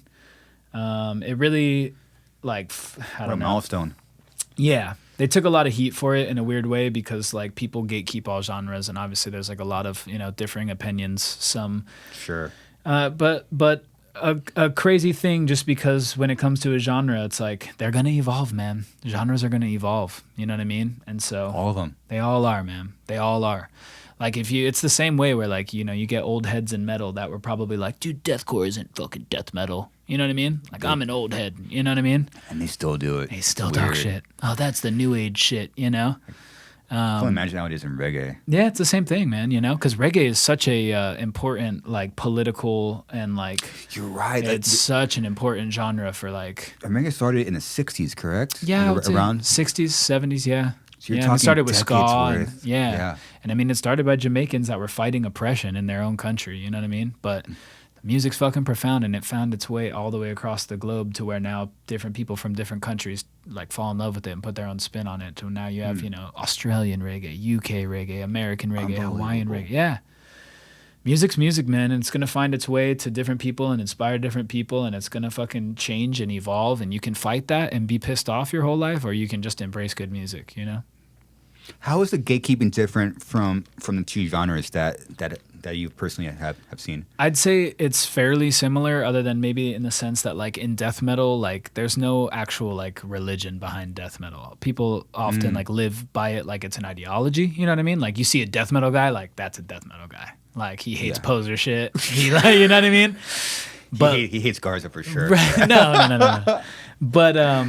But like in reggae, it's like, I mean, it's been used that, like, there's actually a whole religion, you know, Rastafarianism behind this music, that the music is the main vehicle to push the religion forward in Jamaica and things like that. So it's like the gatekeeping can be a little more intense, you know, but at the end of the day, like I said, good music's good music, and you got to just embrace it for what it is and know that it's going to affect people differently, and different people will be inspired by it and create new forms of it. Developed in Jamaica during the 1930s. Yeah. So that's the religion itself. Yeah. And then reggae music kind of became a huge staple in this religion. You know what I mean? Whoa. Yeah. Which took 20 to 30 years after this. Huge part of the culture, man. Huge part of the culture. That's a pretty massive, like, culture dent. Right. And then Bob Marley put it on the fucking map, dude. Bob Marley put it on the map. I finally understood Bob Marley about 2 years ago. Yeah. When went to the beach, hung out with friends. He put up the umbrella, sat down. Yeah. Crack open a couple beers. Right, and right. They put on Bob Marley. And I was like, oh, Yeah. I get it. Dude, it's profound. It's profound, man. You could literally feel the tension leaving your flesh. 100%.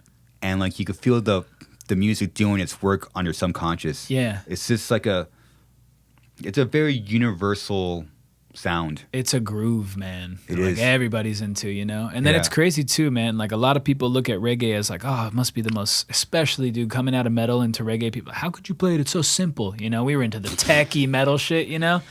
Like, we loved sweeping and fucking I can't play techie. Yeah, it's not really my thing. I'm more of a riffer. Yeah. I'm never really a shred guy. I'm Yeah. much more of a fucking give me some dope riffs. Yeah. But a lot of people look at reggae and like, oh, it's such a simple form of music. But dude, when you put on Bob and you listen to the layers there, the musicality in some of those Bob Marley tracks is fucking insane, dude. Fucking insane. I mean, the harmonies, the backup singers, the keyboard players, the bass player, the percussionist, like, musically is fucking phenomenal. I think a lot of it just comes from letting your expectations down and just, you know what I mean? Like, you were just in a space right there on the beach where you're just like, you know, I'm not gonna put any prejudgments on what this music should make me feel like. Just feel it. Feel it. Felt good, man. Last night I felt so good. Right. It was so nice. Right. Like, damn, just outside chilling. Dude. It was just pure. It was just pureness. Yeah. Like, you know, I think we all kind of crave that pure joy energy into our bodies. It's right. nice. You're not thinking about it. It's just nice. Dude, I had that happen so much, like with country, dude, because I always had fucking, I like everything but country. I was one of those guys. Fucking love country now. Just love it, dude. Wow. Just love it. I'm open-minded, man. Okay. I'm open-minded. I got to rethink country then. You never know. You might be on a back road somewhere just driving and a certain song comes on and you just go, oh, we get it. My buddy, my best friend in the whole world, Kyle K. Goha, just texted me last week, and he was visiting his family in Colorado. He always hated country. He texted me yesterday, I understand country now. I think he was just on the back road in a golf cart, and he just texted me, I understand country now. I'm all right, dude. You know, just music is music, man. Damn. Yeah. That's what's up. Yeah, all it takes is a certain moment, and it's the right song to come on, and boom, you're in. And letting a piece of our ego go enough to allow it in. Of course, That's it. You know what I mean? That's it. All music is sick, dude. Yeah. You never know what's going to strike a chord. You know? Some music does suck ass, but yeah. But it depends on what's the intention, you know? Yeah. Our old stuff sucks. It's yeah. all right. I mean, fuck, dude. Ours is so bad. Your guys' old shit is sick. Appreciate that. Yeah. Oh, my goodness. Yeah, we all feel that way about our old stuff, man. Yeah. Yeah. You know, it's like you just look back and you cringe. You're like, oh, yeah, fuck, I suck. I still suck. Well, every artist is gonna feel like that, dude. We're bound to feel like that. It's just one of those things where it's like, if you didn't have it, that would actually be a real problem. Right. If you weren't critical or you weren't like, you didn't look I back know people like that, dude. It's fucking weird. Really? Like they think their music is the best thing in the entire world. And I'm just like, dude, how are you not self-deprecating at all? Yeah. Like, there is like a fuck. Fuck, dude. I don't know. Yeah. Yeah, it's important. It's important to be a little bit like self-conscious just to, we're artists, man, Mm-hmm. I put out a song and never listen to it ever again. Really? A lot of the times. I'm not going to listen to my own shit, unless I'm listening to it from like an analytical perspective. Like, what did I do here that I could do different? But I'm not going to put on my own song and fucking vibe to it. You know what I mean? That's not once it's released, not once it's out. Oh, so it's just boom, it's over, it's done. Yeah. I listened to it a million times when making it. It's gone, Yeah, you're right. There's like a lot that goes into it. Yeah. Yeah. And it's the same thing you said of like, you can't really hear yourself as a fan can hear it. You're always going to fucking hear, I know how I played it right here. Oh, this part fucked me up, this kind of shit.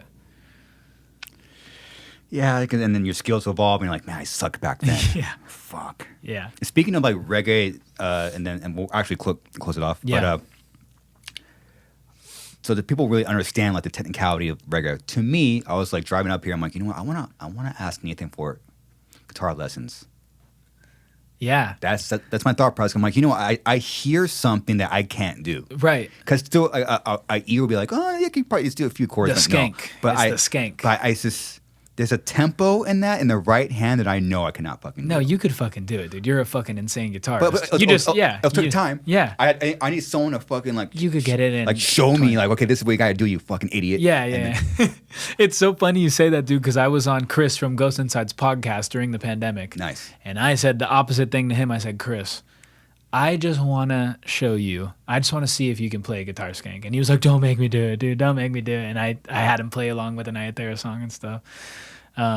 Different timing. Yeah. No, it's fucking easy though, dude. Like you play some insane shit on the guitar. It's easy. It's just a feeling. You know what I mean? Mm-hmm. It's just a feeling. Because like, also too, reggae guys are gonna be like, how do you palm mute a riff like that? A pinch harmonic?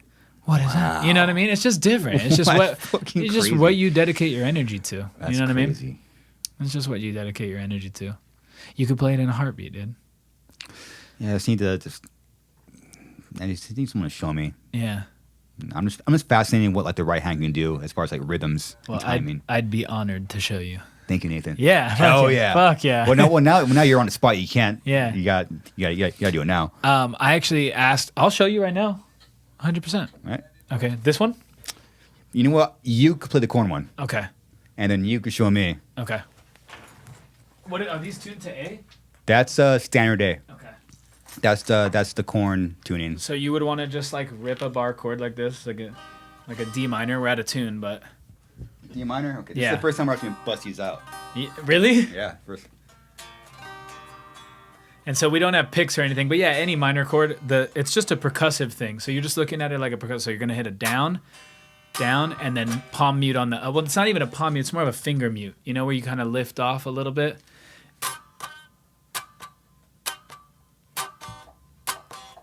So you're letting the down kind of breathe, and you're choking on the up. Yeah, there you go. You hear how dead into the up is, though? I mean, already right there is fucking stellar. So I'm kind of lifting my fingers off just enough to choke out the sound on the up. So I'm pressing down, and then these fingers, my left hand. You know what I mean? Yeah.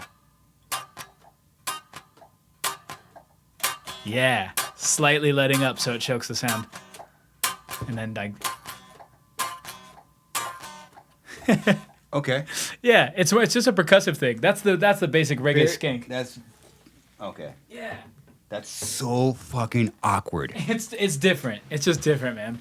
The beauty of it too is like everyone, like, dude, some of these guitar players that are like my acquaintances in this reggae thing, like everyone has their own style of doing that kind of thing. The same way it's like not everyone's pinch harmonic's going to be the same. You know what I mean? Like it's all different. Own voice, like playing these things, and like even something as simple as the reggae skank, dude. There's so many cool and unique ways to make variations with that and stuff. You know?